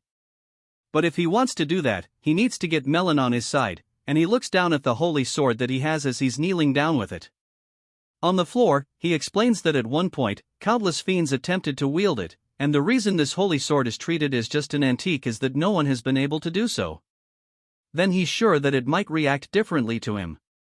As he grabs onto his chains, it starts to release a very holy energy that zaps his hand away. Chris looks down at his hand, saying that this is to be expected since it's an artifact created to use the holy power of light. But in the end, it's still just a weapon, and he'll be able to use it if he can just analyze the mechanism that's making it reject the dark energy. As he starts hammering away at it over and over, it begins zapping the hammer with every strike, slowly shattering it upon contact. After a bit, Chris asks Grenade if it hurts and pulls out the hammer after hammer, telling it to submit already because he's going to hit it all night. I feel bad for the poor sword. A few days later, at the secret training grounds, we see his father asking if he's done his preparations. Chris says he has, and we see a woman in front of him. He asks who she is, but he says that he thinks he's seen her somewhere before. He then realizes who it is and greets the KN commander of the Black Shadow Knights. She says it's been a while, and we learn that this is his aunt, named Marion. She is the daughter of the Elder Clan head, the master of the Dark Magic Clan, and the older sister of his father and Count Langam. She protects the Elder Clan head and is in charge of secret missions and surveillance within the clan. She is the elite among the elites, and he wonders why she's here in the first place. His father says that his sister came to visit for matters concerning Cox, and she laughs, saying that he committed quite a cheeky act. Chris says that maybe the Elder Clan head is planning on protecting Eskid, and that might be a bit of a problem. He says, it seems the Elder Clan head has plenty of free time tending to such trivial matters. She says he's pretty bold, but the clan head has no interest in the squabbling of children and rather he seems to be interested in Chris. Chris is surprised by this and says that this might be an opportunity to win his favor. Marin says that she wonders if this is bravery or idiocy as he hasn't even reached 2 stars yet. He is challenging Melon and that he should call off the duel. He thanks her for worrying about him but says that he has his own plans. As he starts to show the sword, she recognizes it, asking if that's perhaps Grenade.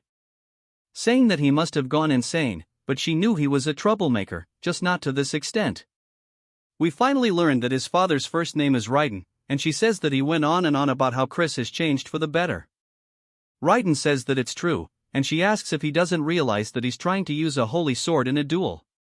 Chris asks if he's not allowed to use it and that he just has to win no matter the method or trick he needs to use. She warns him that even the Elder Clan had failed to tame Grenade as that holy sword's power will burn him to ashes. Chris asks if that's the case, as he starts to take the sheath off of it. She yells, telling him that it's dangerous as it has a little bit of a golden light to it. Of course, nothing happens, and she kind of just stares at him. She asks if it's a replica, and he tosses it at her, telling her to check it herself. As she catches it, it starts zapping the hell out of her hand, so she throws it to the ground. She asks how he's doing this, and he says that it's a trade secret that he doesn't want to tell her, but she can be sure of one thing: the only reason why he can wield the sword that even the Elder Clan had failed to tame is because he is a genius. His father can't help but feel proud as hell, and we hear Melon laughing, saying that he's always so fun and entertaining, and for him to have tamed a holy sword is cool, but it's not like that's going to matter, as today will be his last day in this world. Chris begins to stare at her. It then jumps to the start of the duel. As Melon's charging forward, swinging down, Chris blocks it. He says it's just as he thought. Without any restrictions, her power and speed are incomparable to before. He won't be able to narrow this gap at all. But as she starts flying in, he blocks her attack once more. We see the holy sword starting to dissipate the aura on her blade. His father and aunt are surprised that it's opposing the dark energy. Raiden says that it seems like he surpassed her when she was younger too. Marin says that's not the end of it, pointing out that he is wielding the holy sword. As they see his hand still has the purple aura to it, but it looks like it's clashing with the sword's aura, Chris strikes back, causing Melon to block it. Raiden says that the power is incredible, but it looks like his dark energy is fluctuating a bit. Marin says that's not what's going on. He's controlling his dark energy for a single moment to avoid the rejection and response of the holy sword. Melon distances herself. Chris asks if the battle is to her liking. She says that she's been having this thought for a while, but asks if he's perhaps predicting her movements. He says that he does happen to be pretty observant, and each sword technique has a preceding position she needs to raise her arms before she can swing down. And to do that, she needs to move the muscles in her shoulders and upper body. This is something a novice and an expert share in common. She sighs, asking him how he's going to predict this. Then, as we see a green aura start to be released from her hand, it starts to wrap around Chris. She says that surely he hasn't forgotten that the Black Swamp Knights are spell swords. A giant surge of holy energy resonates from him. He says that almost could have been a problem. She asks if he had a cleansing artifact. Chris starts thanking his father, saying he survived thanks to him. But he says that should be in the secret vault. He looks confused.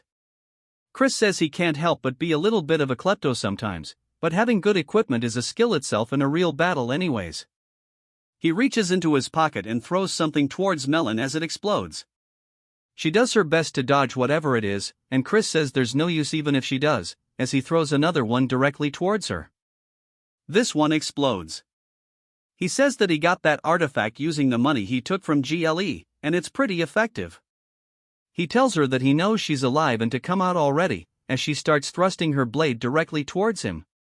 Chris redirects his blade, matching her, hitting the tip of the blade, causing it to crack until it shatters into pieces. Raiden says that he wondered why he threw that corrosion marble into the air and that it's just like he thought. His son truly is a genius. Melon then starts walking forward, laughing, and then even begins to smile, saying that this is way too fun. Asking what he's going to use next, Marin says that Melon has lost her mind and they need to stop her. Chris starts to lean backwards and then raises his hand, deflecting her attack with the most minimal of movements. He then immediately pivots his foot, getting behind her, putting the blade to her throat. And then it surprises her, and he says that it looks like it's his victory. Asking if she was satisfied with this, it even cuts her cheek a little bit. His father still just looks super proud. "I love this guy, Melon." Then laughs, saying if he's genuinely asking, that she can't even calm down anymore. He then says that he wants an answer to his previous request as soon as possible. Although it was his victory, he will show respect, etc., if she wishes to refuse, as loyalty isn't something that can be obtained by force. She asks if she continues to stand by his side if he'll fight her like this in the future. He grabs her hand, saying that he'll fight her as much as she wants it. Then jumps to later, as Marin is looking out at the sunset. She says that him wielding dark energy like that is something special. As we see a man throwing the holy sword onto the ground, says he refuses. Marin asks if it's impossible for him to hold it as well, and he says that he can wield it momentarily, but as she knows, the waves of dark energy change continuously, meaning you need to constantly change the waves into one that the sword cannot detect. But there's no one who can do that in a real fight. It might only be possible for a demon of Gahong or the demonic dragon, and if not them, then perhaps a crazy bastard who can control dark energy as easily as they breathe. She recalls Chris smiling widely, asking if it was perhaps enough to earn her praise, and she does look a bit happy about it, saying that maybe her father's long desire can be fulfilled. It jumps to the kitchen, and we see a very evil-looking dude chopping stuff up as he cuts a strawberry in half and places it atop cheesecake. Chris says that he can't believe he's been making the strawberry cakes, and Mary says that despite his appearance, his skills are top-notch. The orc then asks Chris what brings him to the kitchen, and Chris says to make some cookies. Mary asks why he's making cookies, and Chris says to give them to someone. She asks if it's for a woman other than her, and he says that it's not what she thinks but it is technically for a woman. The orc says he can do it for him, but Chris says it's fine because baking heartfelt snacks with his own hands is what matters. He may not look like it, but before he can finish his sentence, he gets hit on the cheek with a red substance as orcs are going absolutely crazy mashing up what used to be strawberries into jam. Chris asks Mary if she's sure they aren't adding blood to the strawberry juice, and she laughs. Then later that evening, Chris calls out to Marin, who's about to get atop of horse, and she asks what's the matter. He says that he heard she was leaving and came to say goodbye. She says that she appreciates it and he must be tired from the duel yesterday. He says not at all, but he also has a little gift for her. She sees all the cookies and begins to blush, saying that he didn't have to prepare a gift. He says he's happy to see her again and couldn't help but prepare something right then. He remembers yesterday when Chris was asking him if there's any particular food that Marin enjoys, and he says that he sure doesn't know how to win someone over. Chris tells her to try a bite because he baked them himself. She asks if he really made these and starts munching away and realizes that this turd is actually gas. She tells him it's very tasty, and he says that he's glad she likes them. She says that she must give him something in return for this fine gift, asking if there's anything he wishes for. He says that he wants her to become his true aunt from now on. She says since they're already related by blood, he's sure there's a deeper meaning behind his words. She asks if he just wants to have her support in the upcoming succession conflict. She sighs but says unfortunately she cannot grant him that request as he may know adults from the main faction family must be impartial towards the candidates as that is the rule. He says he was merely making a genuine request as he wishes to become closer with his aunt. She asks if he really has no other intentions, and he says of course. If she cherishes him and secretly offers to help, there's no way he'd be able to refuse it. She laughs, starting to eat cookies, saying that she does not dislike his honesty. But since her nephew bakes such delicious cookies and gifts them to her, she can't help but cherish him. He thanks her, and she asks if she can have more cookies next time. Raiden sits there tearing up since he finds it so wholesome. Chris says that if she makes him sad, he might soar and be unable to recreate this taste. Saying surely she understands what he means, she sighs and looks happy and asks what he thinks about joining the Black Shadow Knights. He goes to explain it and says something to her, but she cuts him off. She says that he was exceptional in the duel against Melon and he may even be a greater prodigy than the Elder Clan head. However, his rivals won't be easy opponents, and she's worried that he may wither away before his talent has a chance to bloom. He says if he fails to climb up and over the mountains in this way, he wouldn't mind dying. She looks surprised by this, and he says that he appreciates her concern, but he does not think that he will lose again. She's amused by his confidence and says that for some reason, if it's this child, she'll believe him. She says that she cannot stop him from walking down this path, however, she wants to offer him a piece of advice.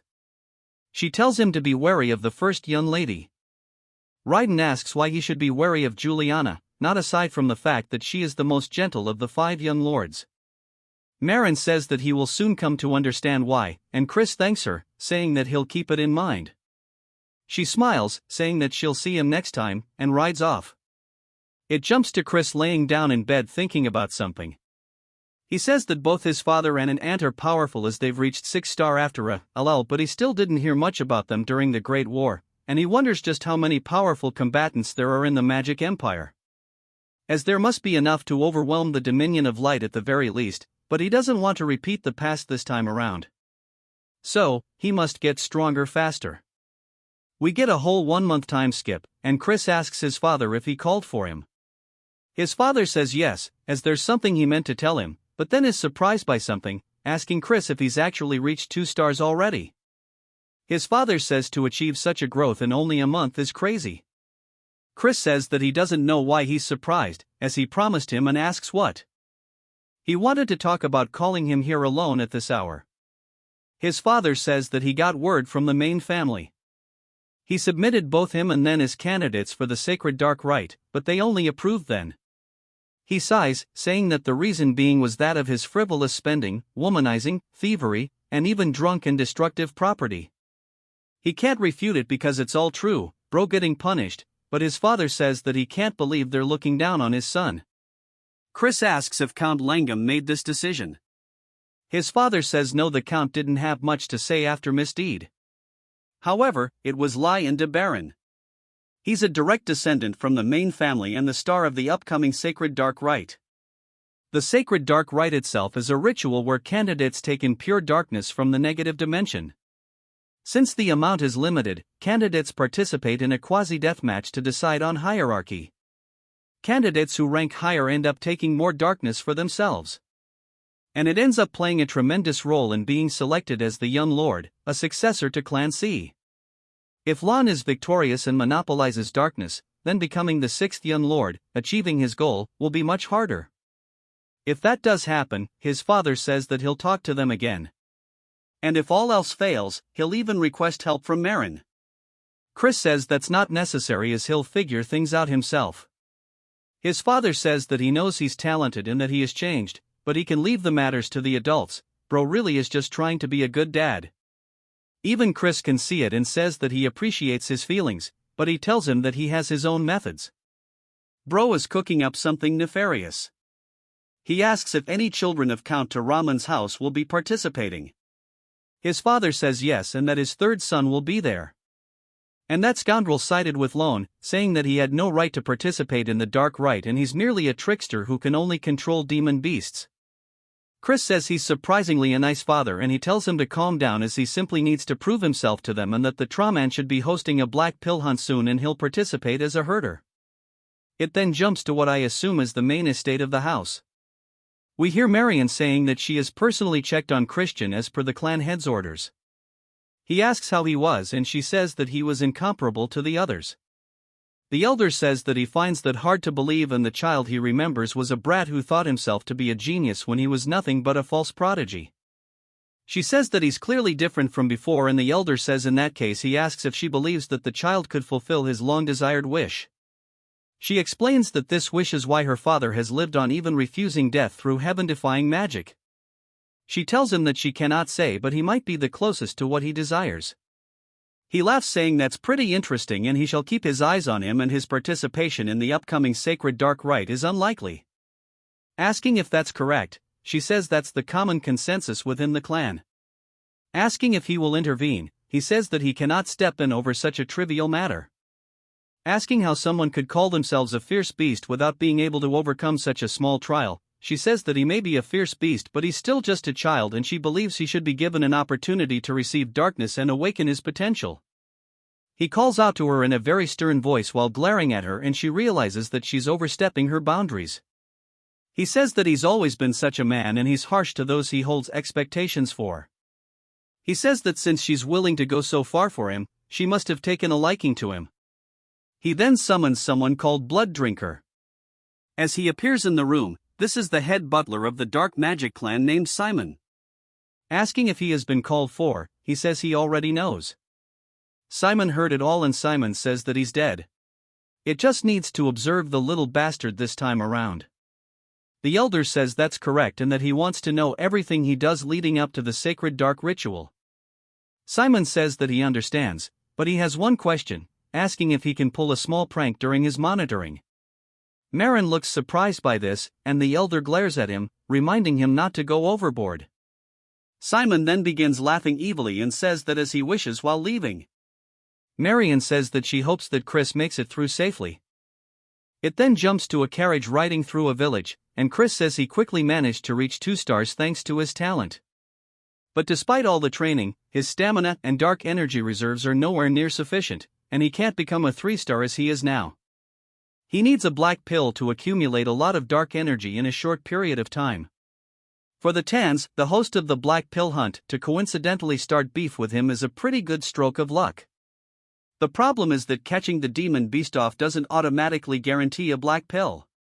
As the carriage comes to a stop, he explains that there is a special condition that needs to be fulfilled. We then see Lardos running up to the carriage, asking Chris what brings him here. Chris asks how he's been, saying surely he hasn't come empty-handed. He says of course not, and that he would never greet the young master without a gift. Chris slaps it out of his hands, causing it to fall to the floor, and Lardos looks confused. Chris says that he doesn't seem to know his place, and he heard that he's partaking in all sorts of illegal activities. After all, we even get a funny image of him bullying him. Chris says that he'll let it slide this once, so he should cut any activities that cross the line. Lardos agrees, and Chris says there's something that he needs to procure an ash pill for him, asking if he can do that.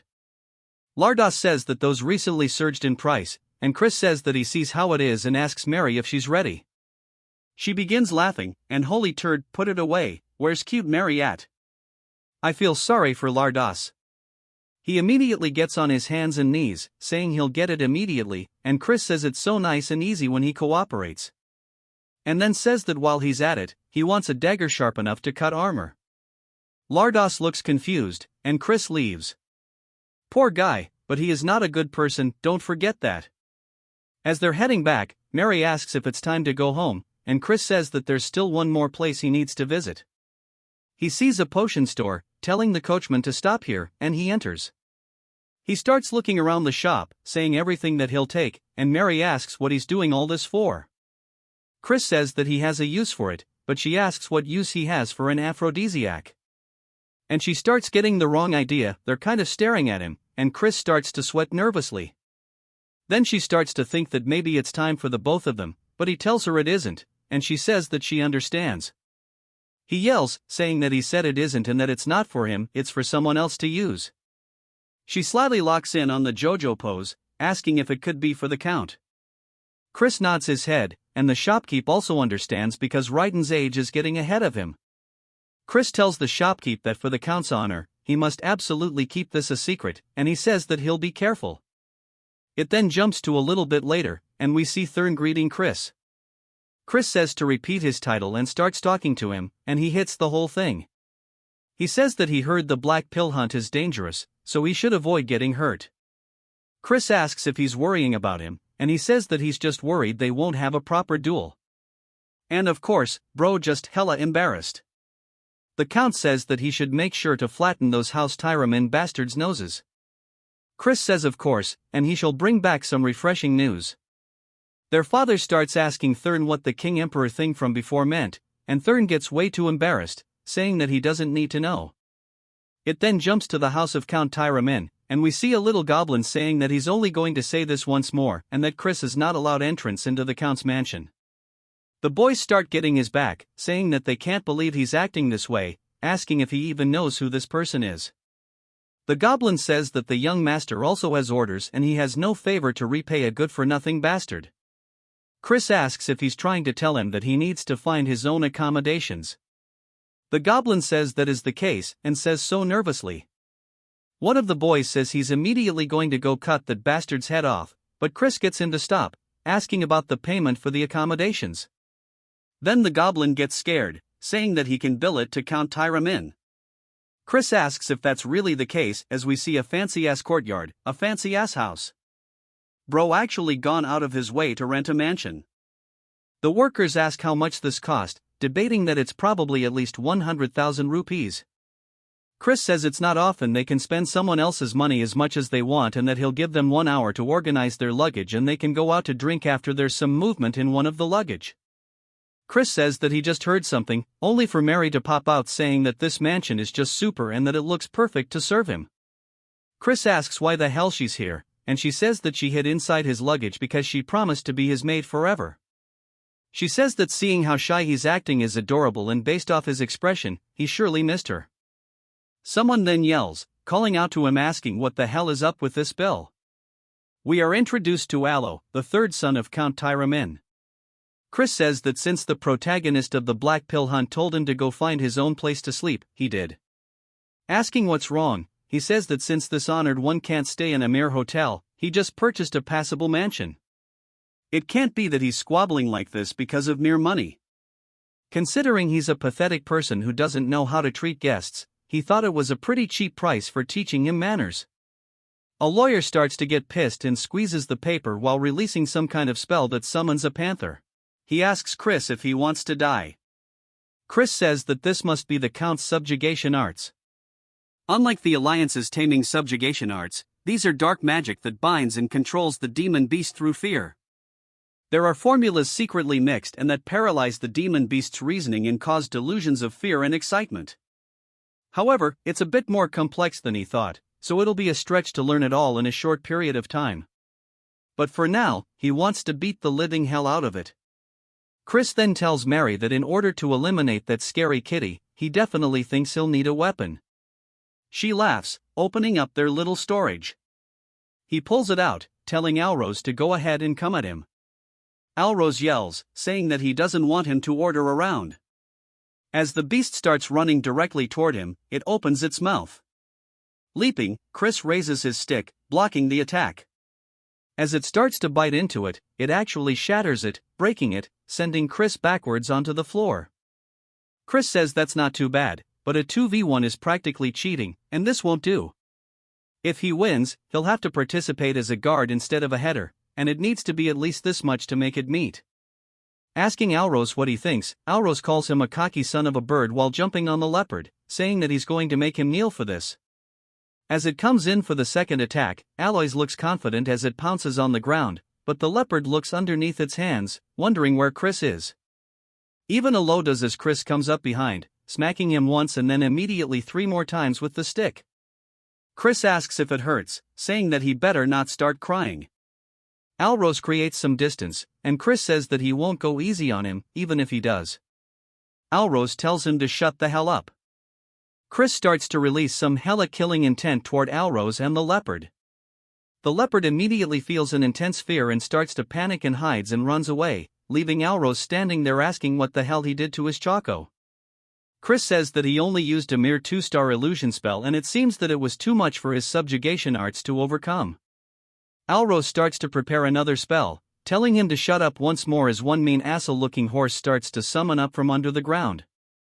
Chris asks if he understands what kind of person he is. Alrose is confused and Chris eats his weapon forward hell fast, hitting Alrose straight in the forehead, knocking him to the floor as his eyes go white. Chris says that he doesn't bother waiting for transformations or casting and the poor horse is just stuck trying to get out of the ground. It then jumps to Chris, gambling as they're asking if he's certain he should be doing this. Chris says there's plenty of time left and he should rest when he can. They tell him he's not exactly resting right now though. Chris asks what's wrong with a good-for-nothing guy like himself doing what he should be doing. Asking Mary if she agrees, she says of course and just seems so happy and says that as long as he doesn't drink alcohol, poor Chris wants actual alcohol, but she won't give him any. But it's not like he can say no. The goblin from earlier asks why Yahello wants them to keep an eye on such a bastard. Chris says they should come join him at the table. He's sure their master won't wake up until tomorrow since he beat him to a pulp and he'll keep it a secret. Asking what they think about it, they tell him to mind his own business and he tells them to have fun watching them as they continue going all the way until nightfall. We see the goblin and the hyena dude staring down at Chris, saying that he's sure he's a good-for-nothing and it's pointless to keep watching him for any longer. As they start to leave, he opens his eyes and notices they're gone. Now, then sits up. He then looks out the window and says it's late and he should get moving. He marries the goat. He tells her that he needs to go somewhere real quick, telling her not to follow. She starts to seem suspicious, saying that she knows there's an aphrodisiac in his pouch and that she knew it wasn't for the count but for him to use. She says that she's already sad being unable to attend him in bed, but she will cheer for his nighttime activities. He says that she sure loves running her mouth at the Kitten Mountains. Chris says that this is the secret land of the Count, and the energy of demon beasts is very dense here, just as his reputation suggests, and he should be reaching the hunting ground soon. He finds it, saying there it is, but he only sees 2 guards. Saying this is pretty relaxed, and it's a good thing he learned the invisibility spell from Mary. She asks what he plans to do with invisibility magic, and he asks why she's always making things harf. As Chris starts to walk past them with complete ease, making his way deeper and deeper into the hunting grounds, he spots an altar. Saying that this is where they will hold the finale of the Black Pill hunt, and it's just as eerie as they say. We see that fox-like girl from before, saying that the way to obtain a black pill is to make a kage offer its life to him. In other words, he must make it so terrified that it would rather die instead. Just as opposites are connected, intense fear and radiant joy are on the same spectrum in that short moment, the useless ash pill is reborn as the black pill. That's why the house of Count Tyramen, which specializes in dominating demon beasts through fear, is the one leading the black pill hunt. Chris says that he sees, and we learn that that girl's name is Lena, and he says that just as she mentioned before, he was planning to steal their ultimate technique and let the cage off run wild after giving it the aphrodisiac mixed with various stuff and monopolize the black pill for himself. But there is not enough time to steal their technique and learn it, so he has to go and do a different method. He starts to sense some kind of magic spell and turns, wondering if he was spotted, only to tell where it came from, and he realizes that he has to go check it out. As he makes his way deeper into the forest, he comes across a cave and puts on his hood before he enters. And as he does, an ominous red aura brushes past him, and he says that it has such intense malice, and he can tell at a glance that this is a top-ranked barrier of dark magic. He wonders if this is what he thinks it is, and that it might be a crevice of Gehenna, the world of demons, and he can't believe there was such a crevice linking it with the human world right here. Then he wonders what would happen if he lured the cage off over here, and he even has something to do it with. And he smiles, saying that he will wait for the hunt. As we see a bat watching him from the ceiling, Chris takes leave. It spreads its wings and reveals itself to be Simon, who says that he didn't expect the little bastard to be so interesting. Not only did he pummel he even made his observers let their guard down by acting like a fool. He secretly entered a forbidden area, scheming something, and it makes him want to play an even more terrible prank on him.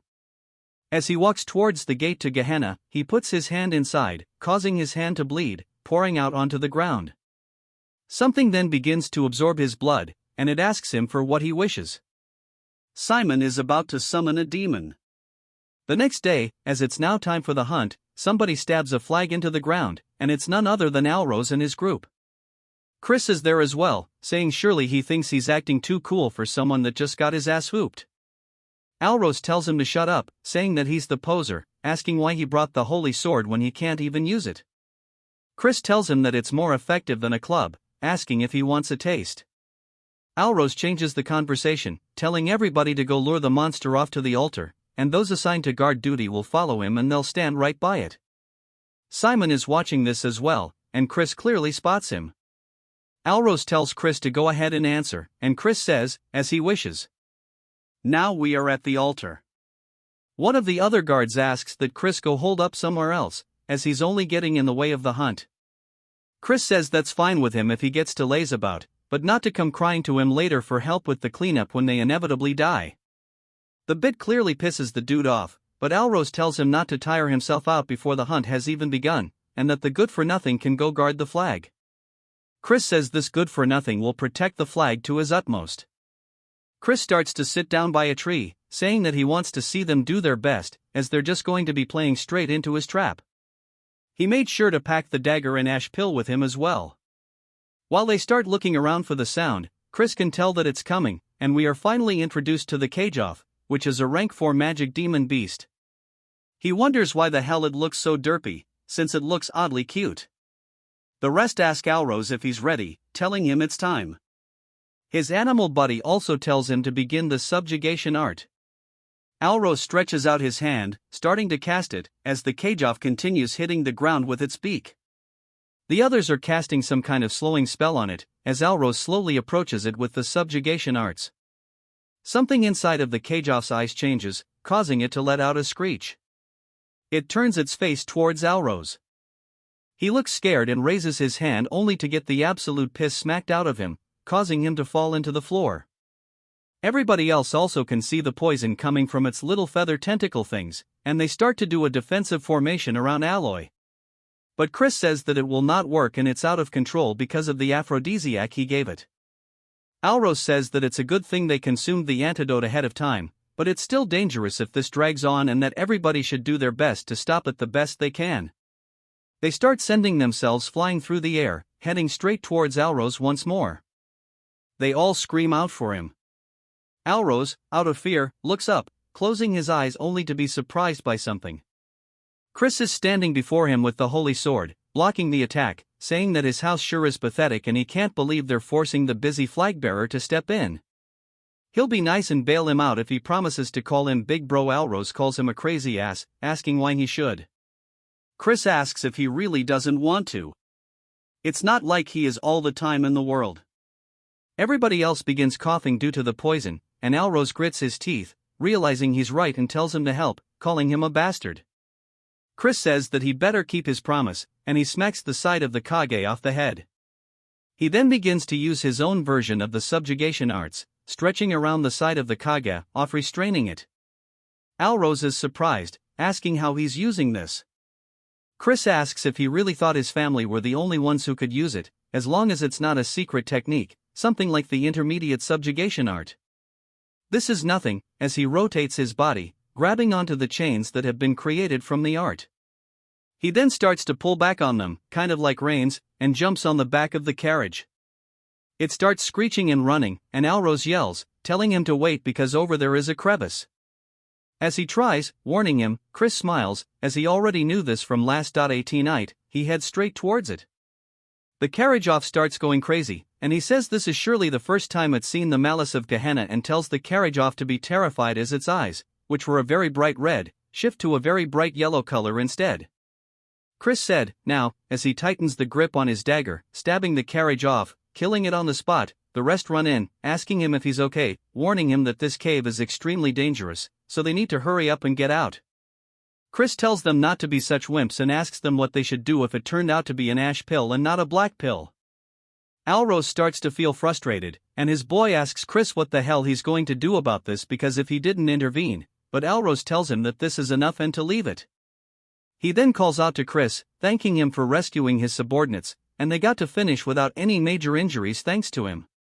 Chris is surprised he admitted that to him and says that he actually feels a bit bad now, and it makes him feel even worse knowing he swapped out the black pill. Still, he must do what he must do, and he tells him to call him Big Bro since he promised after all. Chris asks if he's going to go back on his word, and Alros says he's never made such a promise. He's 2 years older than him. The entire cave begins to shake, and people start falling over due to the intense pressure. Alros asks what's going on, and Chris starts to know what it is. As we see 2 giant blue eyes appear in front of them, Chris starts to look a bit anxious.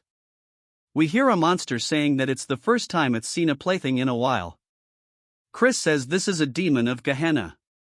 Allo, shaking with fear, tells Chris to run away since he's an outsider and that he should save himself. Chris spots Simon up on the ceiling and rotates his wrist, getting the dagger ready, jetting it straight towards him. It goes straight through Simon, or at least it turns out that's his familiar that he was using to keep watch over things. As it starts to lose connection, Simon is surprised, asking when he noticed. He was planning on stopping the demon after observing for a bit. Now that the bat clone he planned to use to teleport there is gone, it'll take him at least 5 minutes to get there, even if he uses blood magic to its limits. And if he gets there too late, everybody will die. He immediately starts leaving. Turns out he's not a bad guy and he's just wanting to play a prank like he said. The demon calls that interesting, asking Chris what he's scheming.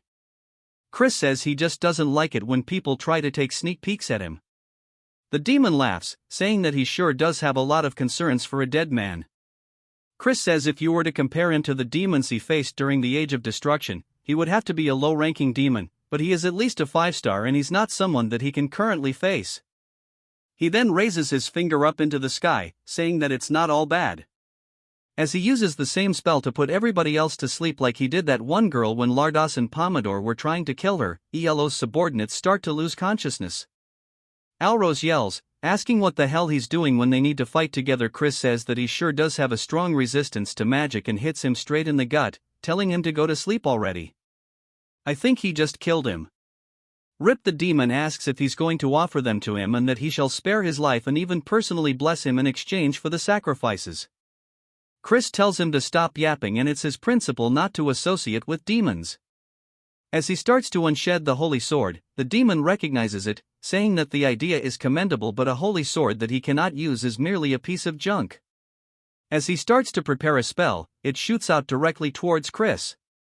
He blocks it with his sword, but it's not enough as it sends him flying into the wall of the cave, knocking him unconscious. The demon then grabs him by his arm and lifts him into the air, saying that he shall give him a chance to offer them to him and then he shall spare his insignificant life. Chris spits in his face and asks why he thinks he can't use the holy sword. He manages to free himself from its grasp and grabs onto his legs. Tucking as he lands the flip onto the ground, he then starts to use his other energy core as the holy sword's tip begins to regrow using aura. The demon looks nervous, asking how a fiend like himself can use the power of light. Chris asks if he's finally feeling as if his life is in danger. The demon says that this isn't going to stop him as he starts to form a giant red orb directly in front of Chris. Chris readies himself, taking a slightly wider stance and yells, using the Dead Sea cleaving light as he swings his sword down, sending out a giant yellow wave directly towards the demon. The demon says this can't be as it takes the attack. It lets out a scream, and I'm assuming that he kills it because it drops to the floor. Chris's eyes look extremely tired, and he says that he pushed his body too hard. As his vision grows more narrow with every passing second, he starts to fall over onto the ground, and they begin to lose focus. We then see his past life, and Evan is asking him if he really replicated his ability. Chris says that it was sort of like this, and Evan says that he sure is something and that the Dead Sea cleaving light literally signifies the single flash of light that divides the Dead Sea. But it's ironic. Despite using the sword technique, he failed to become the light of the Mir clan, but Chris surely will become the light who will save the world. As we see a blue finger touch a puddle, we see Chris still on the verge of death, and the woman says that this is interesting. She says that her name is Mefina, the first seat of Gehenna, 7th realm. Chris closes his eyes as Meph says that she looks forward to his actions in the future. It then jumps to the manor of Count Timon. Chris says that his head hurts and he can't believe that he's been lying here for 2 whole days. It's been a complete waste of time, but his body still seems fine. He starts looking around for the black puddle, spotting it beside him saying this is great. He mentions the Methina thing, saying that it was unwanted attention. Occasionally, fiends who stand out early on receive a demon's blessing and can be nurtured quickly, but he doesn't care since it's something bad guys receive. But a seventh world demon wouldn't even be that high level to begin with. Some giant lion-like dude enters the room asking Chris how his body is, and we are introduced to the patriarch of House Tyramin. The Count Chris greets him and goes to get up to bow, but the Count tells him that he should just rest. Chris wonders what's going on, and he says yesterday they organized an investigation squad and checked the cave. It seems that someone had tampered with the magic circle that seals the entrance to Gehenna.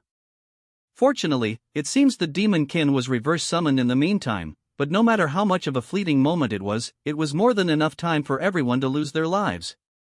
Chris wonders if they really believe it was a reverse summon, but it doesn't make sense since it would be difficult for them to even consider that he killed it since he doesn't need to think of an excuse. That's a plus.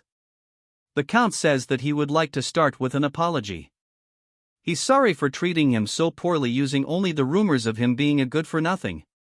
He then bows, thanking him, saying that he is a benefactor of House Tyramin and he is grateful for him. Chris tells him not at all, and as a member of the Dark Magic clan, he just did what he needed to do as they are family after all.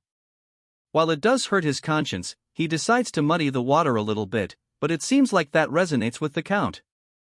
He says that's right, and if there is something he can help with, then he should let him know as long as it isn't something impossible.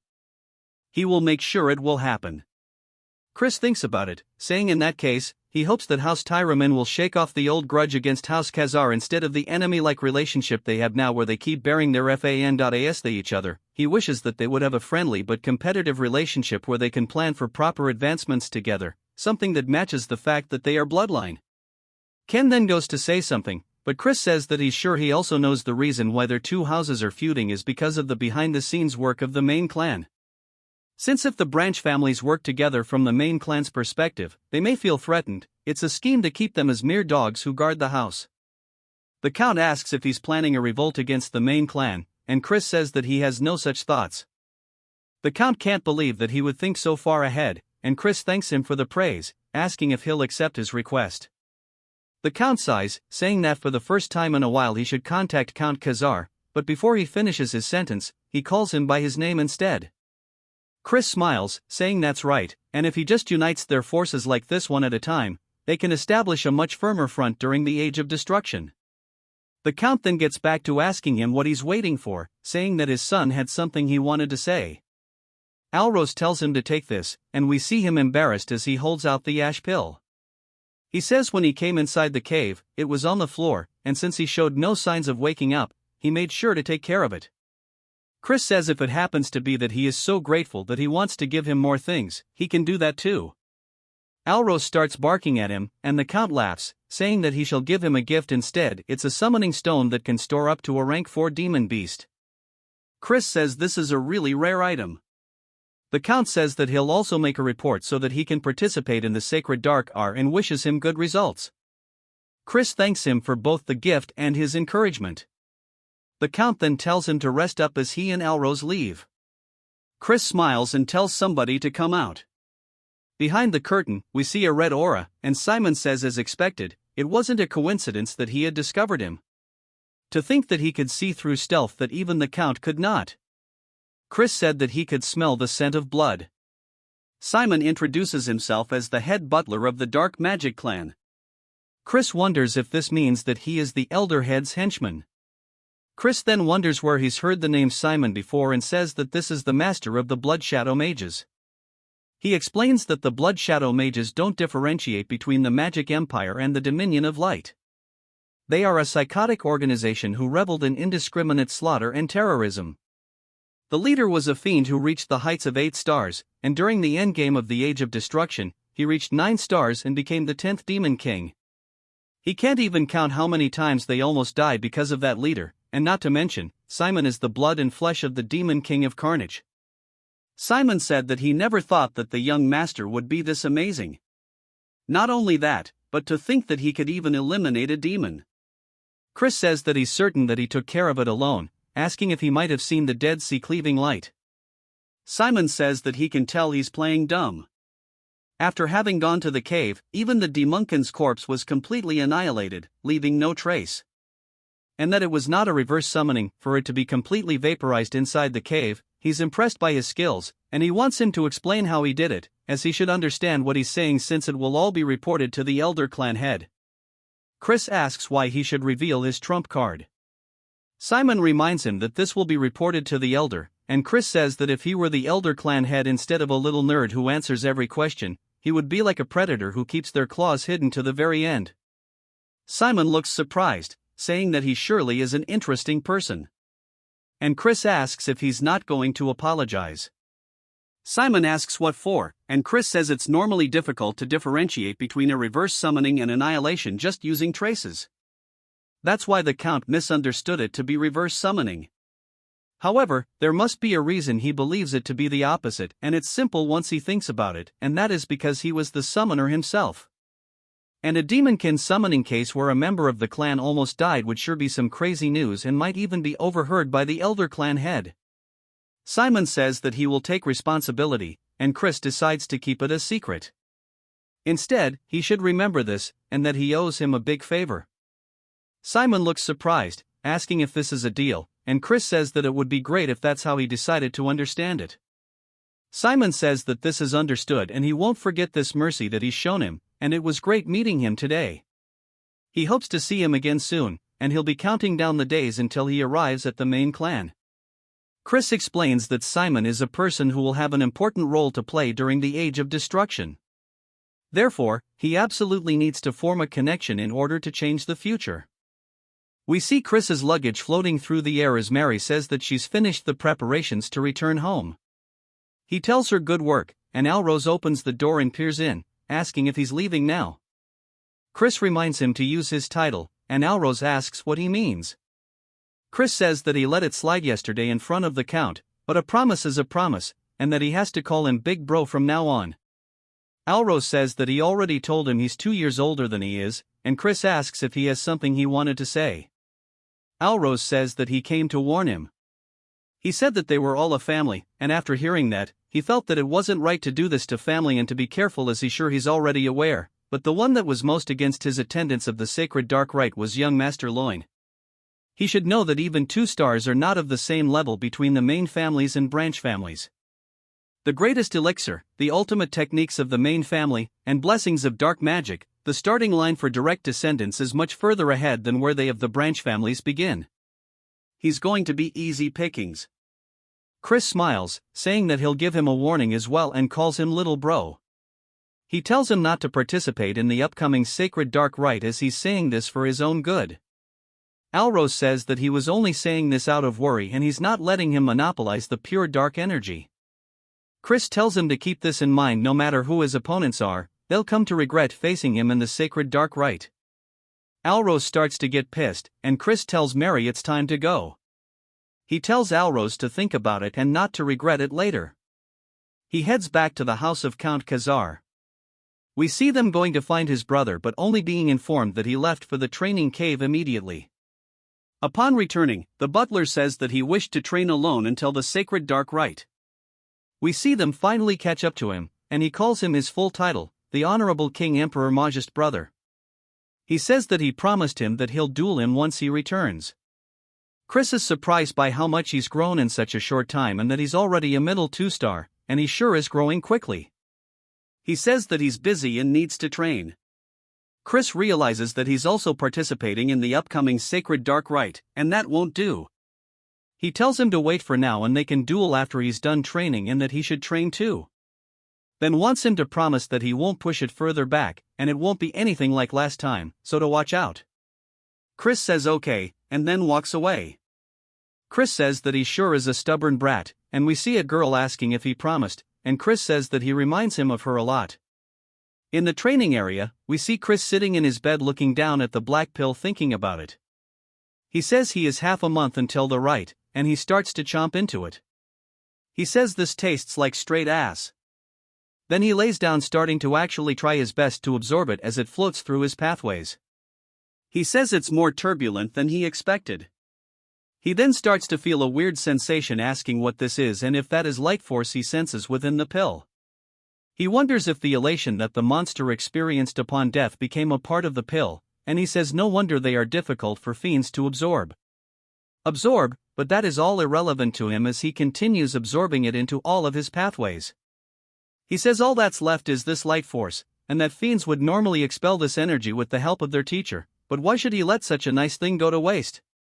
And then he's going to take it all into his light core and absorb both of them at the exact same time. As he has both light and dark flying through his pathways, each one going to their respective core, taking every single thing this pill has to offer, Chris opens his eyes to reveal a very bright light, only to close them once more to show off the darkness. This time, and then a little later, we see a woman telling someone to enter. He says that he has a report on the investigation she requested. He says that during the black pill hunt, there was an incident where a demon kin was summoned, but he survived it. He's sorry that the investigation took longer because he had to look into the incident as well. She tells him good work, and he says that unless she has any more questions, he shall take his leave. As she's looking at a photo of Chris, we learn that her name is Eidline. We then get another time skip of half a month, and there is knocking on the door saying that today is the promised day. Chris tells him to enter, and then does so. He's surprised. Chris says that since he's coming first thing in the morning, he must be really looking forward to getting plummeted. Then, he's just wondering what's going on since his presence leaks beyond what it was half a month ago and tells him not to make him laugh. Chris says that if he's desperate for a taste of an ass whooping, he'll grant him one right now, but if he wins, he should give up on participating in the upcoming Sacred Dark Rite. Then, he asks what he's saying, and Chris says that as he knows, it's a competition, and weaklings should stay out of it.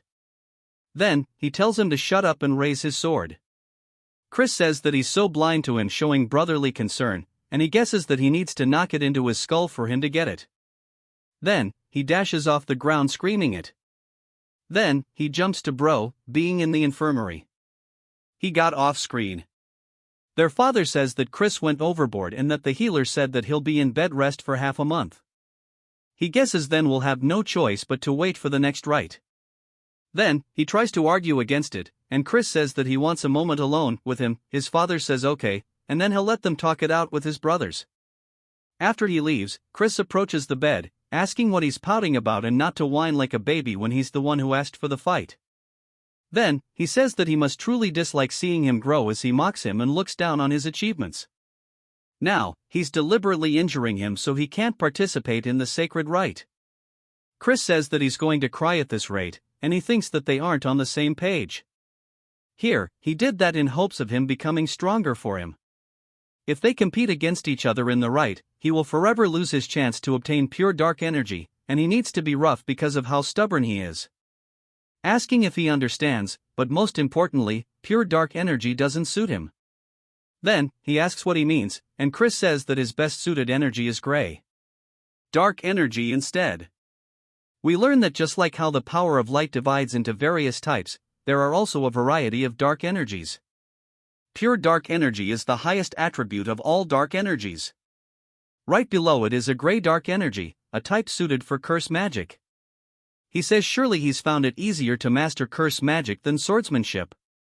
Then, he asks how he knows this, and Chris says that he can't tell him that he learned the future and that he should come up with a decent excuse, saying that he can tell that much while sparring with him.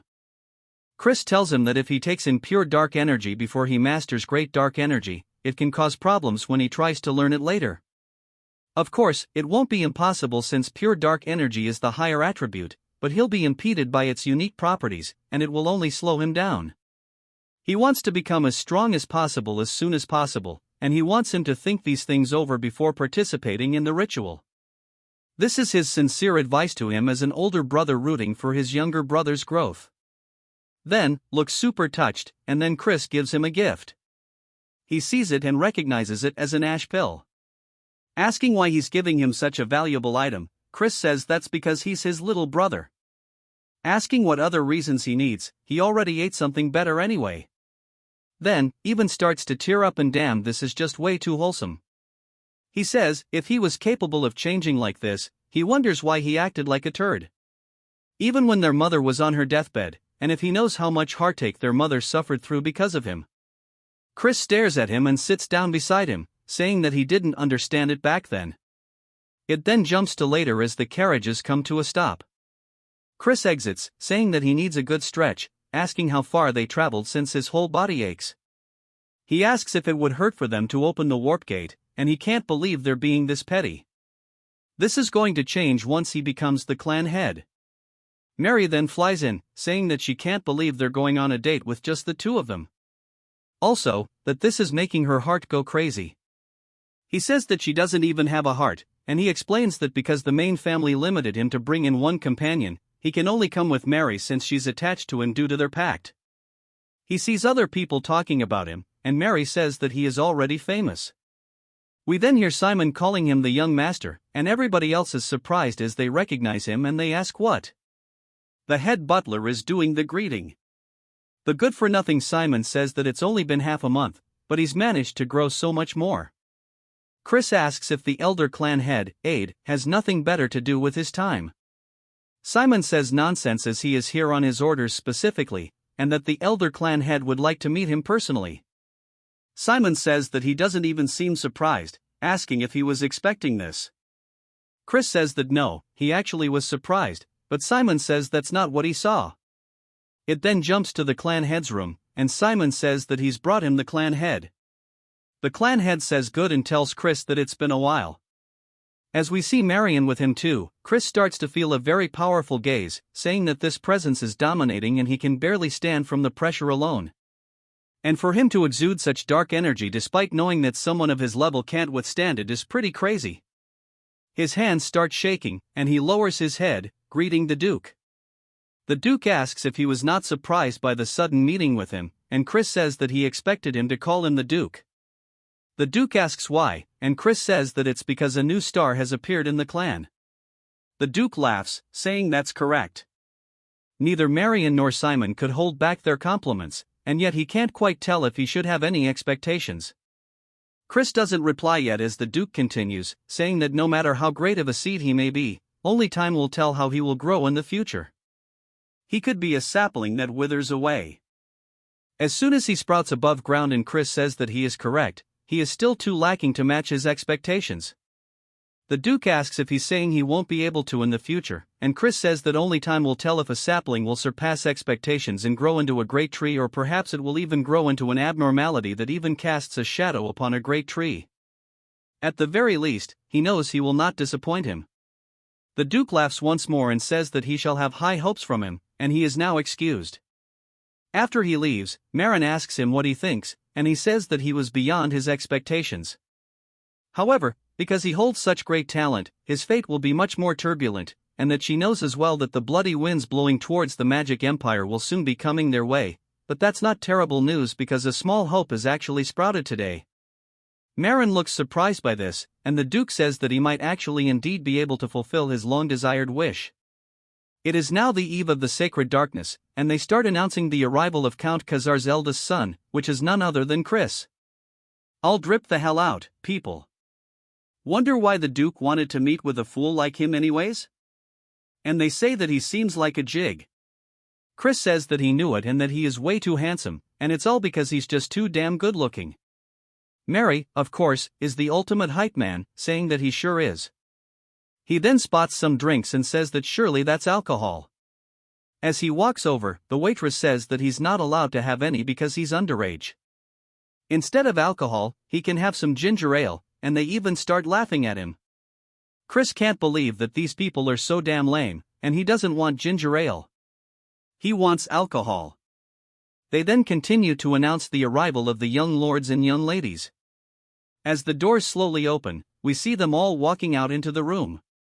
We are formally introduced to Eskid, who was the second young lord, which we know of, Julienne, who was the first young lady who has also been mentioned, and now the ones who haven't, such as Jian, the second young lady, and Miss Ak, the third young lord. As they all start to walk forward, we see there are only 4 of them rather than all 5. Chris says that the first young lord seems to not be in attendance, and he wonders what Eskid will say to him since he's the victim of his little game. The one that solidified his reputation, Eskid, completely walks by not saying a single word, much to his surprise. Chris is just annoyed that he won't look him in the eyes after everything he's done. He guesses that he is no better than him. Julienne, though, raises her skirt, giving him a slight greeting, which also catches him off guard. But he recognizes her as Julianne and how his aunt told him to be careful of her. But he didn't sense anything in particular out of order. Chris says that he'll figure it out later. This is enough recon for today, and it's time for him to get back and prepare for the right butler. Then, a butler then appears behind him, clearing his throat, saying that his name is Flower and he is a summoner working for a young masterloin. Chris asks why that matters, and he says that he heard that someone who was unworthy will be participating in tomorrow's sacred dark rite, and he is worried that an underqualified participant might cause an accident, sullying the name of the Great Dark Clan. Chris asks if he is seriously trying to say that he's talking about him, and Flower says that he just simply has to prove that he is not. Chris then looks up towards the upper floors, and he sees Loin glaring down at him. Chris says that if he doesn't like him, he should step up himself and that they can have their little heart-to-heart during the rite. He says that he'll do it since it doesn't even sound like an inconvenience, and now he wants to see the party tricks. He says not here since he's unarmed, and Chris asks if he really expects him to use a weapon to face some rat like himself. Flower says that he will regret this, and Chris asks if he's sure since he thinks he's going to be the one to regret this. We see both Chan and Julianne staring at Chris, particularly Julianne. All of the guests start to look surprised by something, and we see what it is now. As it is, Flower is getting himself rocked by a bunch of spirits while they even start feeding Chris grapes and treating him like royalty.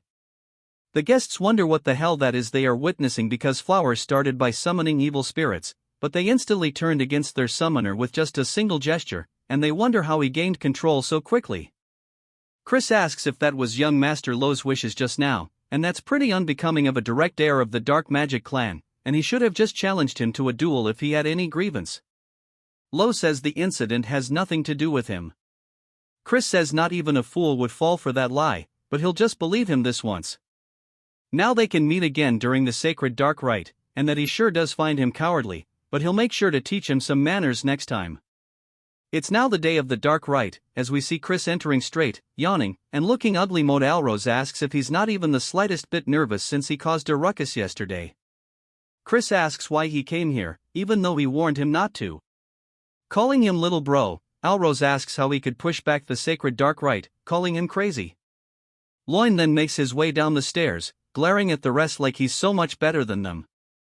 Chris tells him just to wait. We then hear an older person's voice as they ask if everybody's assembled. They introduce themselves as Sebastian, the vice butler in charge of the main house. He says that he shall now take them to the sacred ground where the dark rite will take place. He taps the floor with his staff, sending out some weird colors.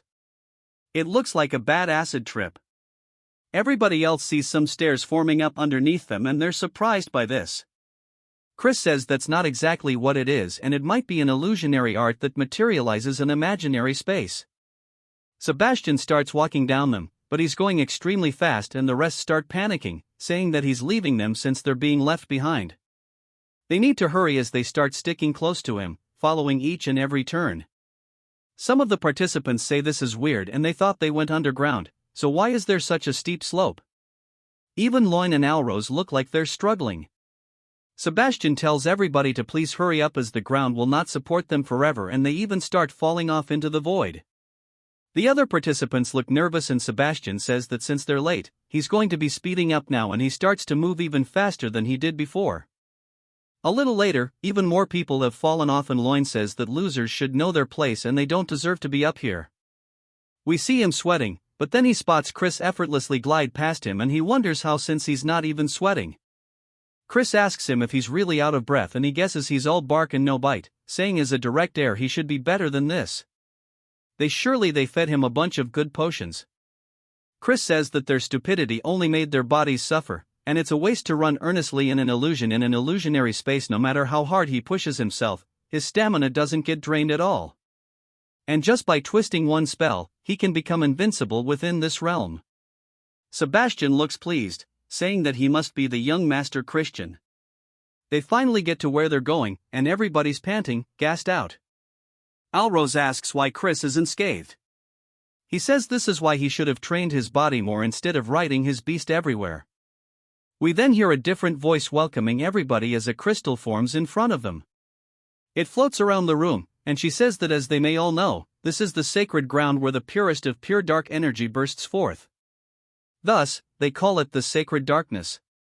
And she introduces herself as Rahu, the manager of the sacred ground. She welcomes the young masters and young misses. She says what they will be doing today is obtaining the great pure darkness like the third-ranked demon king, the Dark Destroyer, the progenitor of the dark magic clan.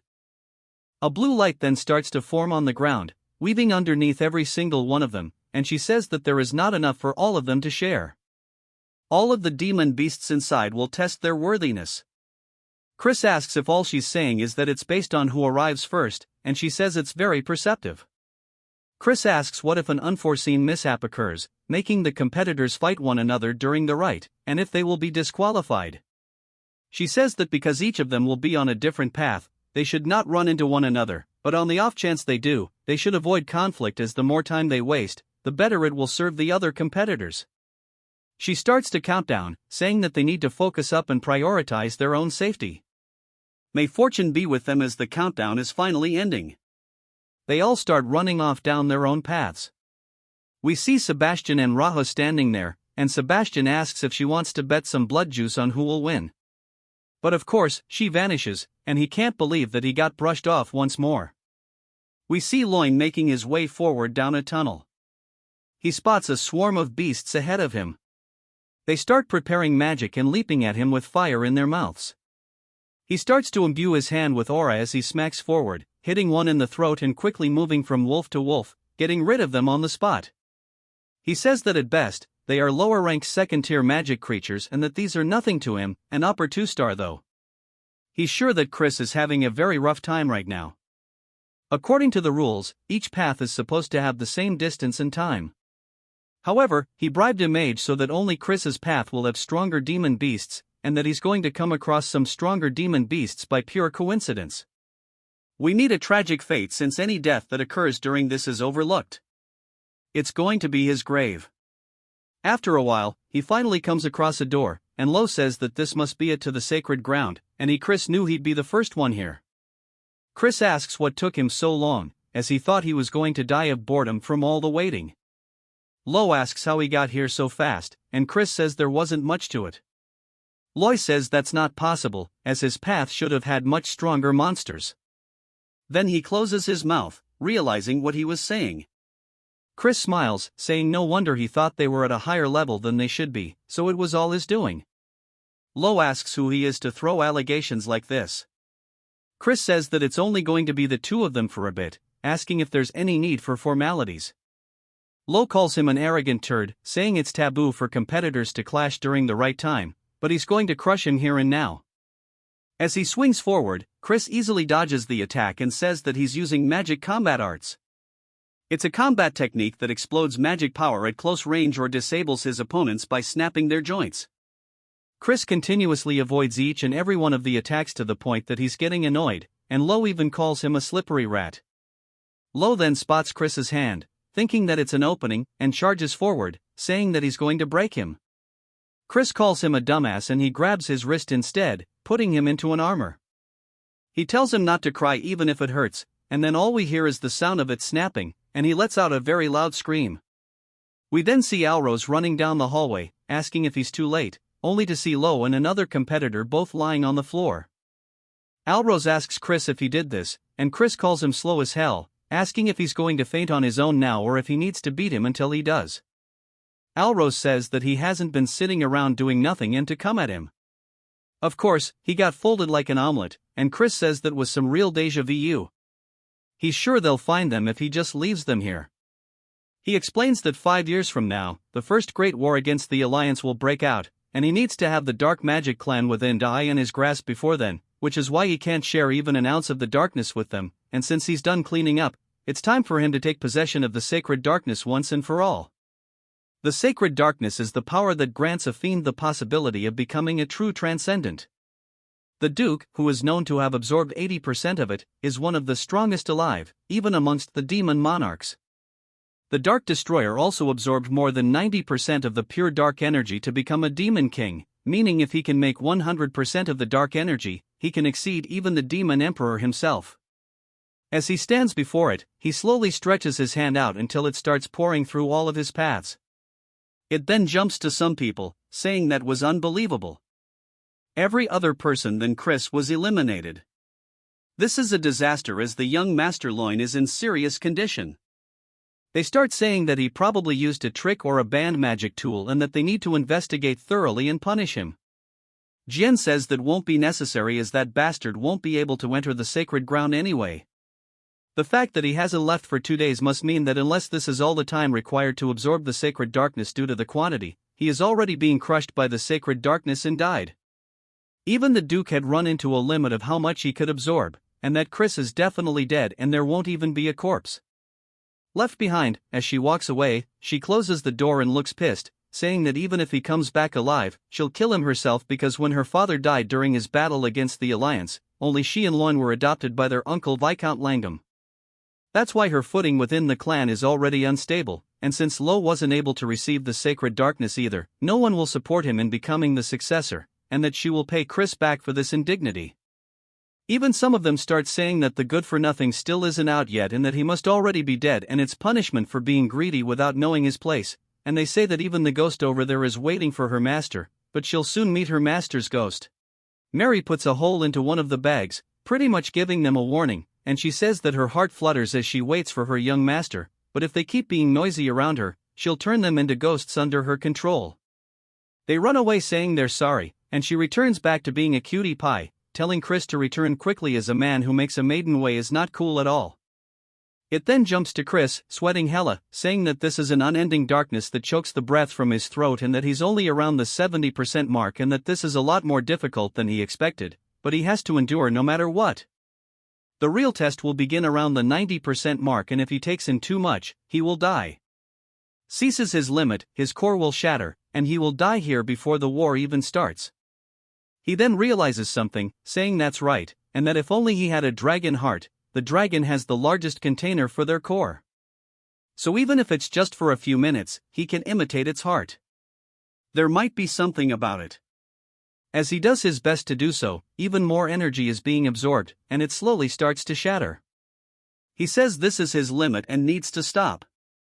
We hear Mafina asking him if he needs help. He then sees her appear in front of him in this subspace, and she's a big girl, but he is just taken aback. He asks how a demon is in this space, and she says that the power of demons is to communicate within darkness, and this poses no difficulty to her. And that it is possible for her to help him in this instance without any conditions.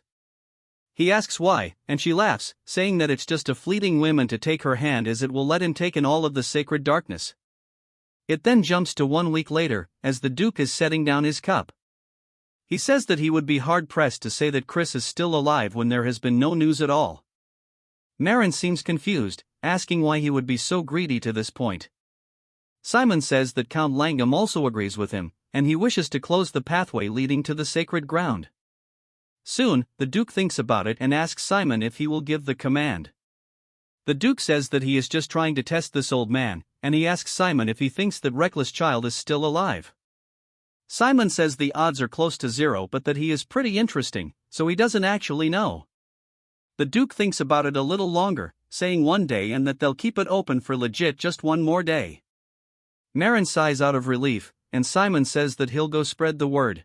Chris's course gets overflowed by the pure dark energy, as a result his heart is paining and can explode anytime.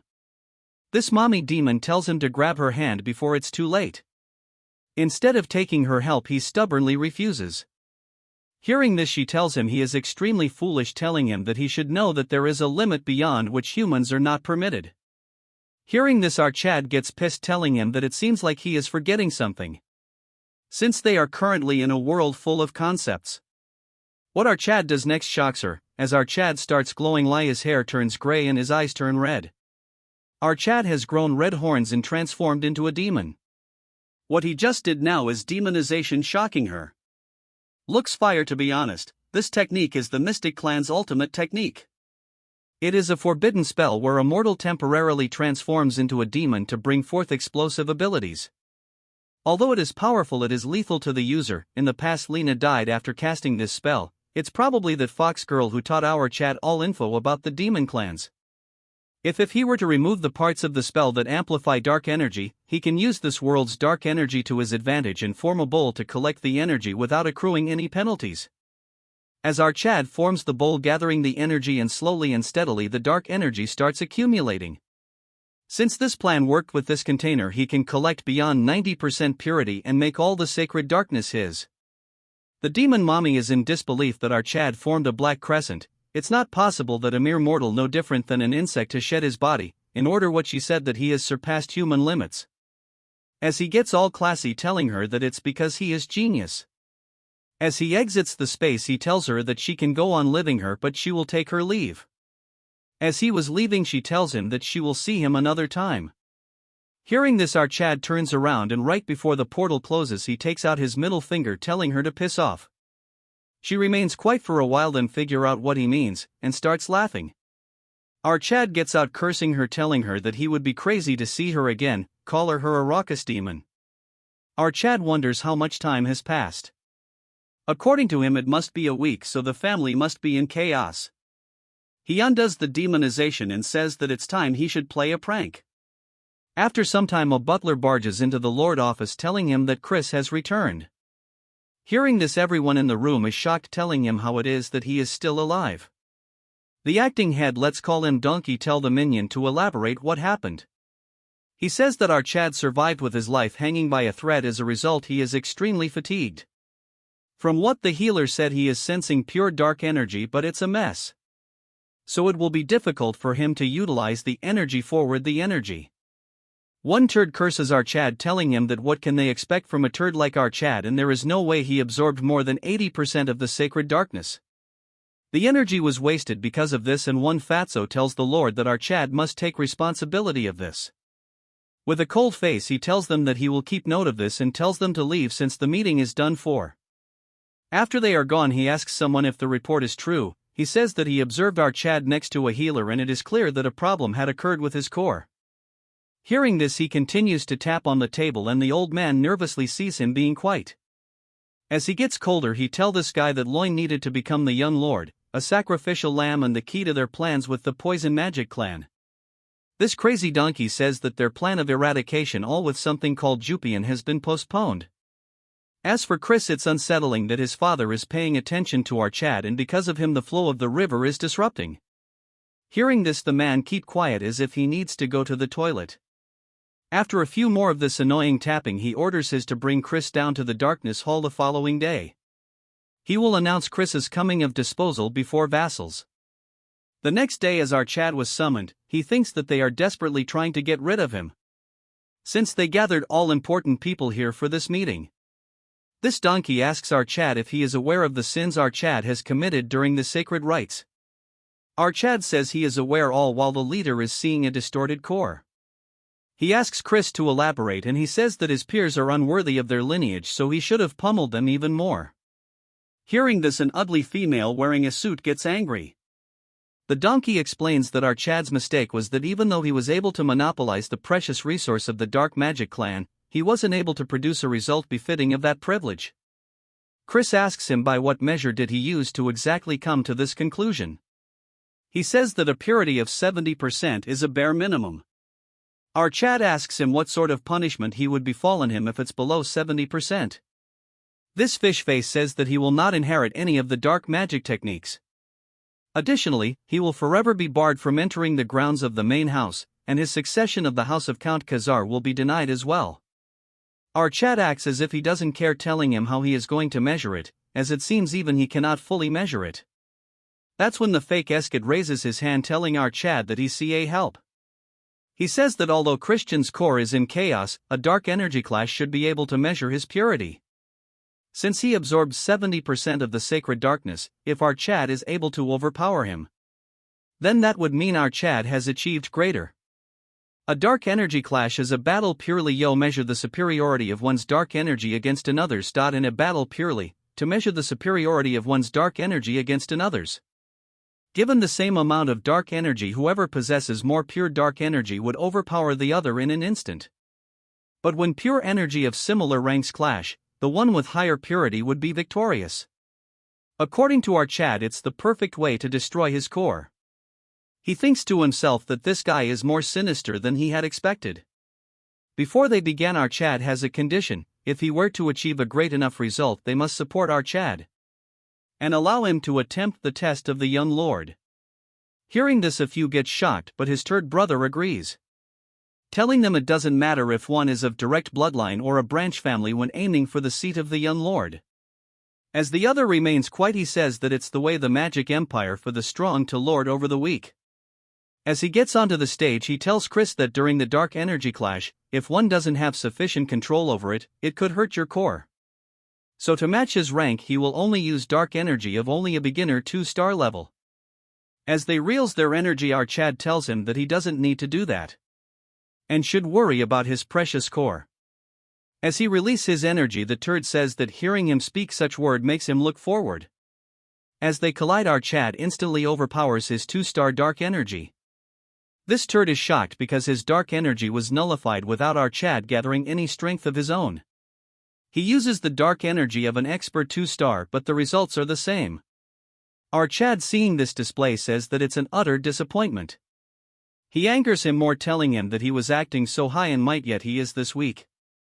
Because of this taunt, he releases aura. Seeing the reels, the others says that it's a 4-star dark energy. If it hits, it will shatter our Chad's core. A dragon-like energy forms around him. But another dark energy forms from the other side. A huge claw large enough to squash it forms. It's so enormous that in front of it the dragon looks like an ant. As our Chad tells this turd that during an energy clash, if one doesn't have enough control, one could hurt his core, so he should be careful, as the energy damages his core, making him scoff blood. Our Chad takes the energy back, thinking it was not enough and he should have broken his core. Since he is smart, he coincides telling everyone that our Chad has a purity of at least 90%. Hearing this, everyone gets shocked and our Chad turns around telling the Lord that he now has the right to be a young lord. Hearing this, the donkey is shocked, not showing a single reaction on his ugly face. Like always, this ugly turd continues to tap on the table, then tells our Chad that as promised it will be permitted to take the test of the young lord. However, no member of a branch family has taken the test before. As the acting head, he will randomly select a test for our Chad. Chris thinks to himself that what he is saying is that he will give him a test that'll be impossible for our Chad to pass. His qualifications will be assesses at 2 different points. First, he will prove his talents. Next, he will need to achieve a feat befitting of a young lord. Our Chad asks him how he is going to prove his talent, and the turd asks him to reach 3 stars in 3 months. Our Chad remains quiet, telling him if that is all, stating that he is a genius after all, so it won't be that difficult. The man remains quiet, then says that he is looking forwards to seeing what he achieves in 3 months. Later that the in a quiet room, the turds sit across each other. As the retard sips tea, he is disappointed on Eskid, and he says that it is all his fault for having underestimating our Chad. Because of this, even his core took a blow, so they must deal with him quickly before he becomes a problem. He tells this junior turd to not worry, since he should be aware why they intentionally go out of their way to not absorb more than 70% of the pure dark energy. The higher the purity of the absorbed dark energy, the more difficult it is to raise the rank of said energy. It is exponentially difficult. In fact, achieving a mere 3-star level will take multiple times longer than others. So he asks this turd what he thinks will be the case when he has absorbed 90%. So no matter how much of a genius he is, he won't be able to overcome that wall. Moving to our Chad, Marie serves him food, telling him that the news of his performance has spread throughout the mansion. She says that he has made her proud and her heart thrums for him. Chris tells him it's embarrassing. Marie says that while waiting for our Chad this time, she has truly realized what her feelings are for him. As she longed for him every day felt like an eternity. Damn, this hits hard. Hearing this, Chris remembers his past memories. The fox girl is worried about our Chad, and the saintess says that with his agility there is no way he would be hurt. She is Rania, as she tells him to give his hand to her. Hearing this, Foxy says that she can directly say she was worried about him. Hearing this, she gets embarrassed, telling that even the hero was worried about Chris. Remembering all this, our Chad gets happy, thinking to himself that after escaping his hellish can that only wished his death. His entire life was full of bloodshed until he met those with hearts filled with warmth. As Marie was preparing her blood juice, Chris says now he can speak words he couldn't, thanking Marie for waiting for him. Hearing this, she gets shy, telling him that he has finally understood her true feelings. She acts like her heart was racing. Hearing this, Chris says she doesn't have a heart to begin with. She is so cheesy that she tells him that it was stolen by our Chad. Chris says that since she waited for him, he will give her a reward, offering to go on a walk with him. Hearing this, she starts acting crazy. She gets all dressed up as they go on a walk. What a piece of art, she better get a body soon. Chris thinks it's cool to relax once in a while, and she still has to reach 3 starts in 3 months. He thinks that it will be tight, and even with the guidance of the branch family tutors, still handling over 90% darkness will be difficult by himself. That when a voice intrudes telling him that he is focused on going around and causing trouble. Turning around, it's our Chad's auntie, and he greets her. She asks him if this is the right time for him to be wandering around the garden without a care, asking him if he found a teacher to aid in his training. He asks her if it's her, but to his disappointment, it's not her. She shocks him when she says that it's not her but someone else. He tells Marie to leave, telling her that he will see her in dinner. As they walk down a staircase, our Chad tells her that he doesn't know who the teacher is, but he is thankful that she is thinking about her nephew. She says that she doesn't believe he should be thankful about this, explaining that he will experience it himself, elaborating that he is not kind with his teaching. To add fire to this, she says that not even one of her siblings could keep up with his training. She warns him that this opportunity will not come by often, so he should not disappoint him. As they reach the end, Chris gets shocked, asking her if the kid in front is lost. Well, why is 200 or 300 old year cosplaying a kid? This part is also very short since the chapter is very small. Seeing the kid, our Chad pats him on the head and asks him where his parents are. But the look on the face of the kid is more scary than he had thought of. That's when our Chad realizes what he has done. His aunt tells him to show some respect and start with a hello, since this is the incarnation of the clan head. As he observes Chris, he gives him a formal greeting. As dark energy exudes from our Chad, he is shocked to see that he has observed beyond 90%. He tells Chris that he has achieved something great. However, he should know that it was a foolish decision, which our boy has no objection against. Role-playing old man says that as the one with 80% of the sacred darkness, he encountered walls that were much higher than others. He shares that even their progenitor never would have been able to reach the stage he reached if not for the grace bestowed by the demon emperor. He cannot fathom the walls our Chad will encounter on his journey. As such, he offers to return a portion of our Chad's dark energy into ether. He says that with his talent he can easily handle 80% of the dark energy, and anything beyond that is greed. Before he could finish, our Chad a question to ask him, asking him why the Dark Clan has become so weak. This even alert his auntie until he start blabbering. With a straight face, he says that while they may not be at the level of the Mystic Magic Clan and the Undead Magic Clan, those called the Heaven Above the Heavens, they are still seen as the weakest among the 12 noble clans. The little old man asks him if there is a reason for this. Chris says that the Dark Magic Clan has certainly prospered beyond what success he knew in past generations. This is all thanks to the achievements of the clan head. Yet even so, the other fiends say that the Dark Magic Clan are not what they used to be. He says that there can only be one reason. It's because they lack the quantity of absolute stage individuals above 8-5 tars of power. Hearing this, old kid remains quiet. In the future, when the Demon King of Carnage attacks the Dark Magic Clan, at that time Nordian will have already died, since there is number 8 stars and only a few 7-star fiends will be left within the clan. Them, along with the clan's 10,000 soldiers, will fight against the Demon King. But in the end, they will be defeated and forced to become his slaves. That is how important the absolute stage personnel of B-stars and above are to the clan.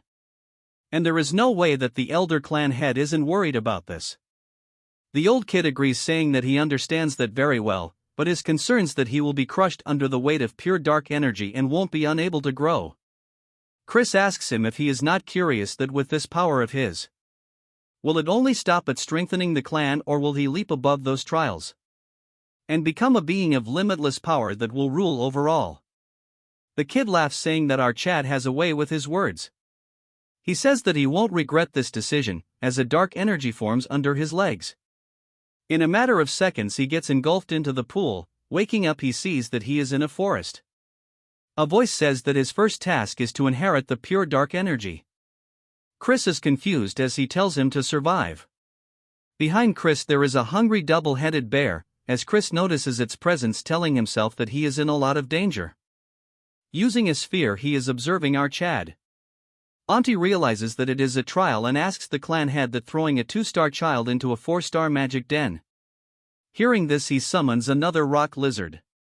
She apologizes to her nephew because of her words. It got harder. Old Kid says that as he continues his struggle to survive, he will come face to face with the true nature of pure dark energy. Understanding comes the fastest and deepest when one is forced onto the brink of death. He hopes that he won't get hurt badly, then sitting on a couch asks Marion if she has prepared them. She is ready with a box full of sweets.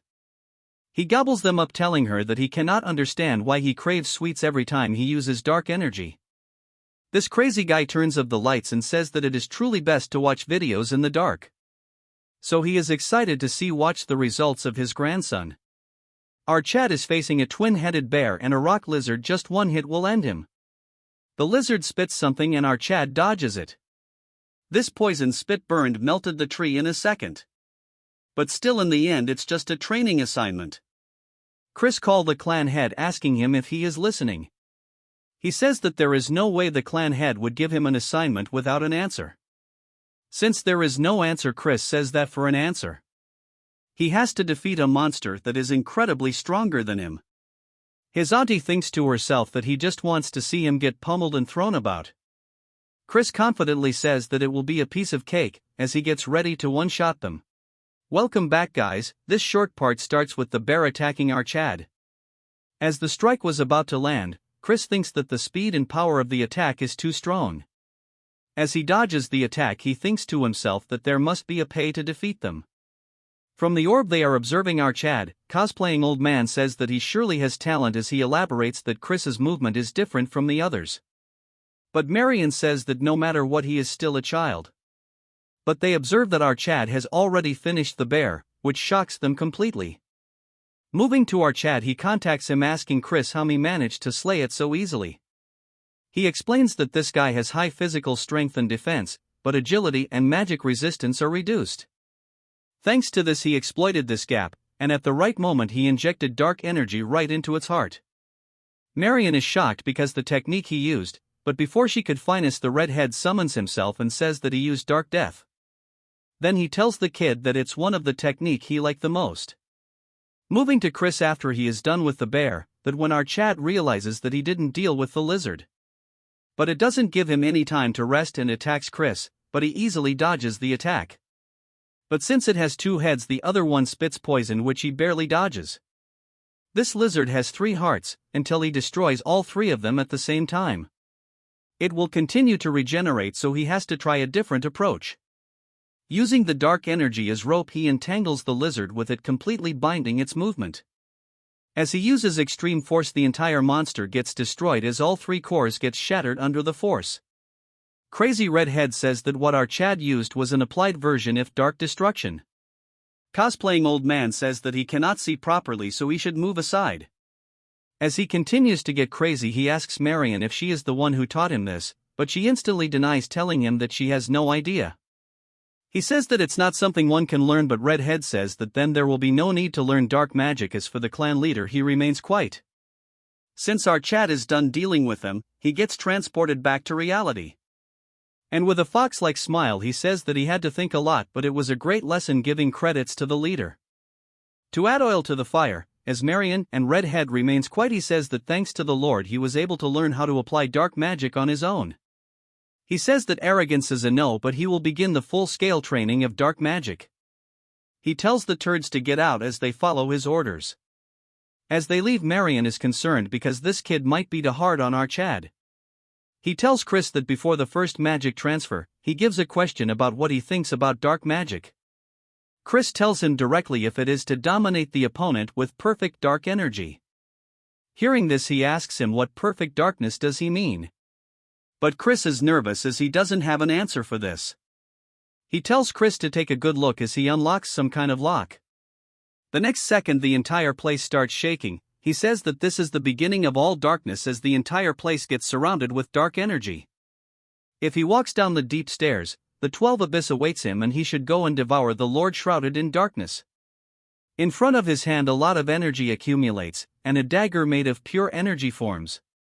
The old kid waves his dagger, feeling the attack. Our Chad thinks that it represents death and a single blow can kill him. It shatters the space behind Chris and he can't breathe properly because he remembers that it clearly cut his neck and passed by. The man explains that it is a sword of ideas that only cuts what it wants to cut. As the sword disappears he gets ready to leave, saying that he will give our Chad a month. In that time he should sharpen the black sword he just showed. As he leaves without telling him how to do it, our Chad is left confused. I don't get this, why are chapters getting smaller day by day? First thing in the morning Chris runs around the training area, then proceeds to do one-hand push-ups. Because of this intense training he is all sweaty as he takes off his shirt. His back has defined a lot. But it was all a dream since he has a long way to go, as he's still a skinny Barbie. Then he sits into a meditation pose, telling himself that he should go back to training. A pure dark energy form around his hands, it takes shapes into a dagger but it fails miserably. He is not quite satisfied since he has forgot count of how many times he has failed. Even when he manages to summon it, the most it lasts is 10 seconds. Moreover, it is nothing compared to the family head's black sword. That one was far more powerful and primal in darkness. He had said the following: climb the deep stairs and the 12 abysses will await you. Crow seeking wisdom accept it and praise it. Chris thinks that there must be a secret hidden in that incantation. Exactly 1 month after this scene, the duo Marion and cosplaying old man are coming down. He tells her that by now our Chad should have failed enough to realize his limits. He asks Marion if she is that worried about our boy. She says there must be a faster way, as he knows that there must be about 2 months left until the successor test. This cosplaying old man says that, with the purity of the dark mana he absorbed, rapid growth is impossible anyway. Even if he forces progress, he'll just hit a massive wall. So it's better to firmly build the basics. As they arrive and comes face to face with our Chad, he is extremely surprised. Because Chris had managed to manifest a dagger, as Chris tells him that he figured it was time for him to show up. As they are left shocked, Chris thanks the family head, telling him that it all because of him. That he managed to reach 3 stars faster than expected. Before he could finish, the sword disappears. Chris says that as he can see, faking it is the best he can do for now. He says that it took about a week to manifest the black sword. But to him it felt like a shell, the mysterious incantation he shared earlier. By 12 abysses, he meant the black sword must contain all attributes of mana. Hearing all this, the old man gets flabbergasted because it's the true black sword. Not only did he exceed his expectations, he even understood the full intent of the task.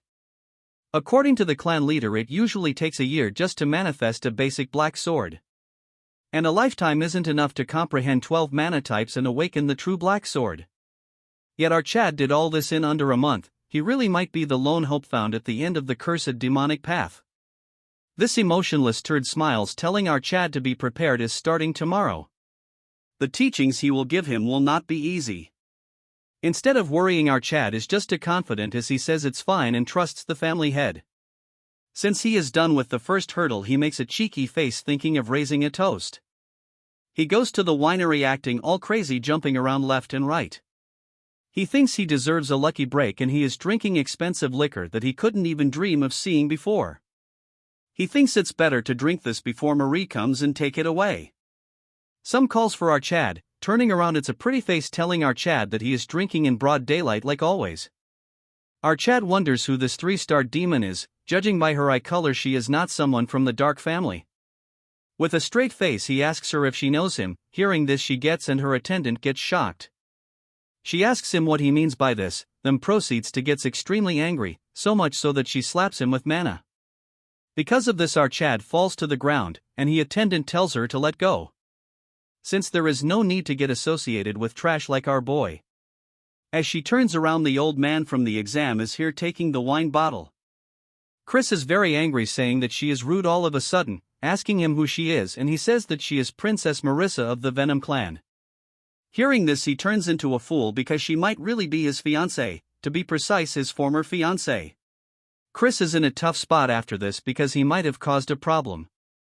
Moving to Marissa, as she walks through the corridors, she is extremely pissed to the point that it clearly visible on her face. In a flashback we see a 8-year-old Marissa seen playing with ants. She thinks to herself that everyone is just going to talk to her brother, so she cannot understand why her father brought her to the dark family. As she was focusing on her ants, the busybodies tells themselves that she is an illegitimate child, saying if the Duke has lost his mind or what. Since his son is useless, they thinks that he is trying to sell his daughter off for a son-in-law. Feeling a presence, Marissa looks up to see Chris. He tells her what a kid is doing here all alone. Seeing him for the first time, she got charmed. Guess our boy got the looks. She says that she is not a kid, but Marissa, hearing this, our Chad calls her by her name. Then he proceeds to introduce himself. Hearing this, she realizes that he is the son of Count Khazar. Chris tells her to not mind what the adults have to say, and suggest her to pay them back when she grows up. At first she is taken aback, then she says that she will become the strongest demon and crush anyone that looks down on her. This even woos the original Chris as he blushes, telling her that she has ambition. As she gets shocked that the spirit of a true dark family demon.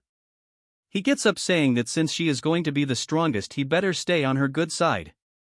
He puts his hand forward, calling her the future strongest demon lady, saying if she will give him the honor of showing him around the dark family state. Hearing this, her face turns completely red.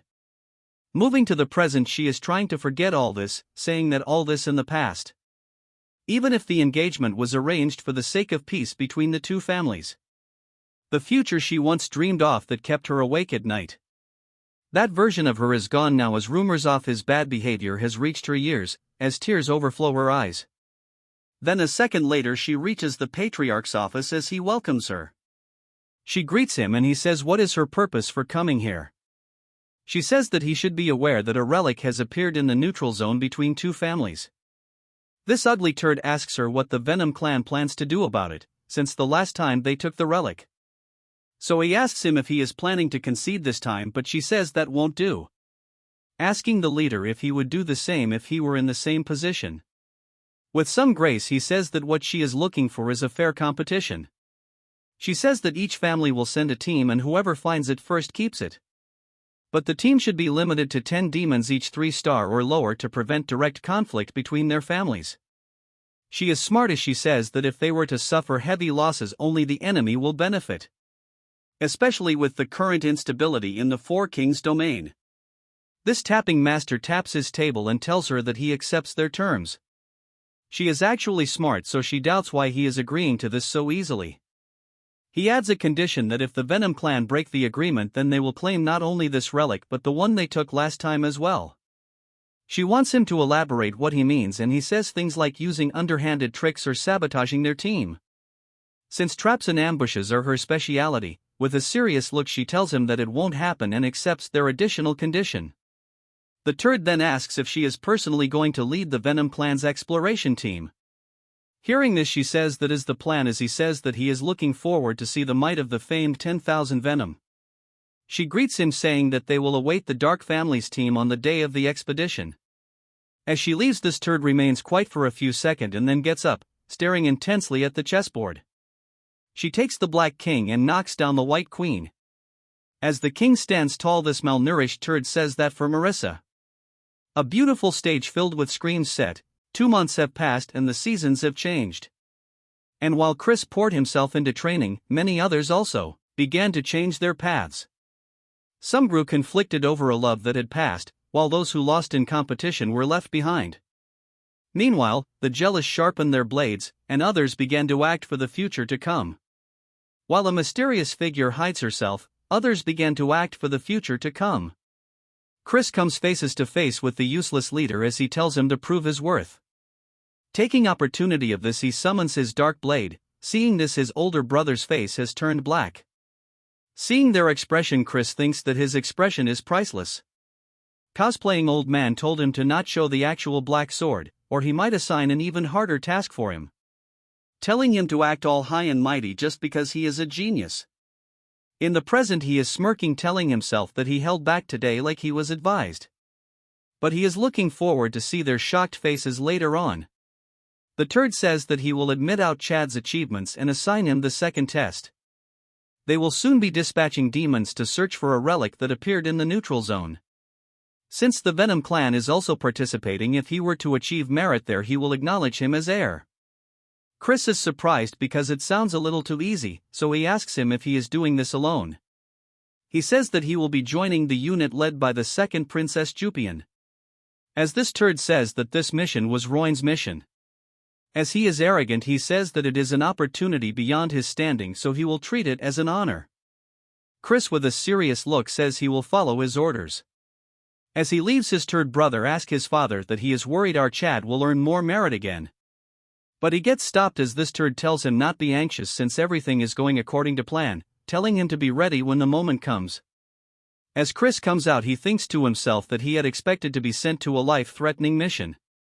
But he has a bad feeling about this. As he recalls his word, he wonders what happened to the original Roin in the original timeline. Originally the one to be named successor this time wasn't Christian but Roin, but he never heard about him during the Great War. In the past, Chris was forced by his fox waifu to rush and pet her continuously.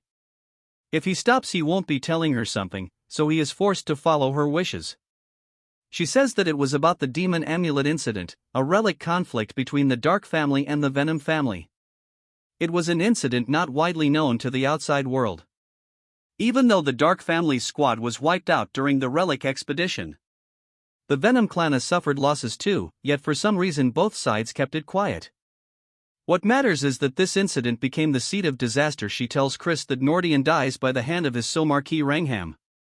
If not for that, the bloodletting demon king wouldn't have conquered the Dark family so easily. So the amulet incident accelerated the age of destruction. The annihilated Dark family squad, which means that instead of Roin being on the Fed list, it got replaced by our Chad. But without solid evidence it is too risky to act. Currently he has only a 3-star, so he cannot do much. So it is best to be prepared, so he needs to head outside. Jupian tells our Chad to wait, asking him where he is going with an attitude. Chris tells her why does it matter to her where he is going.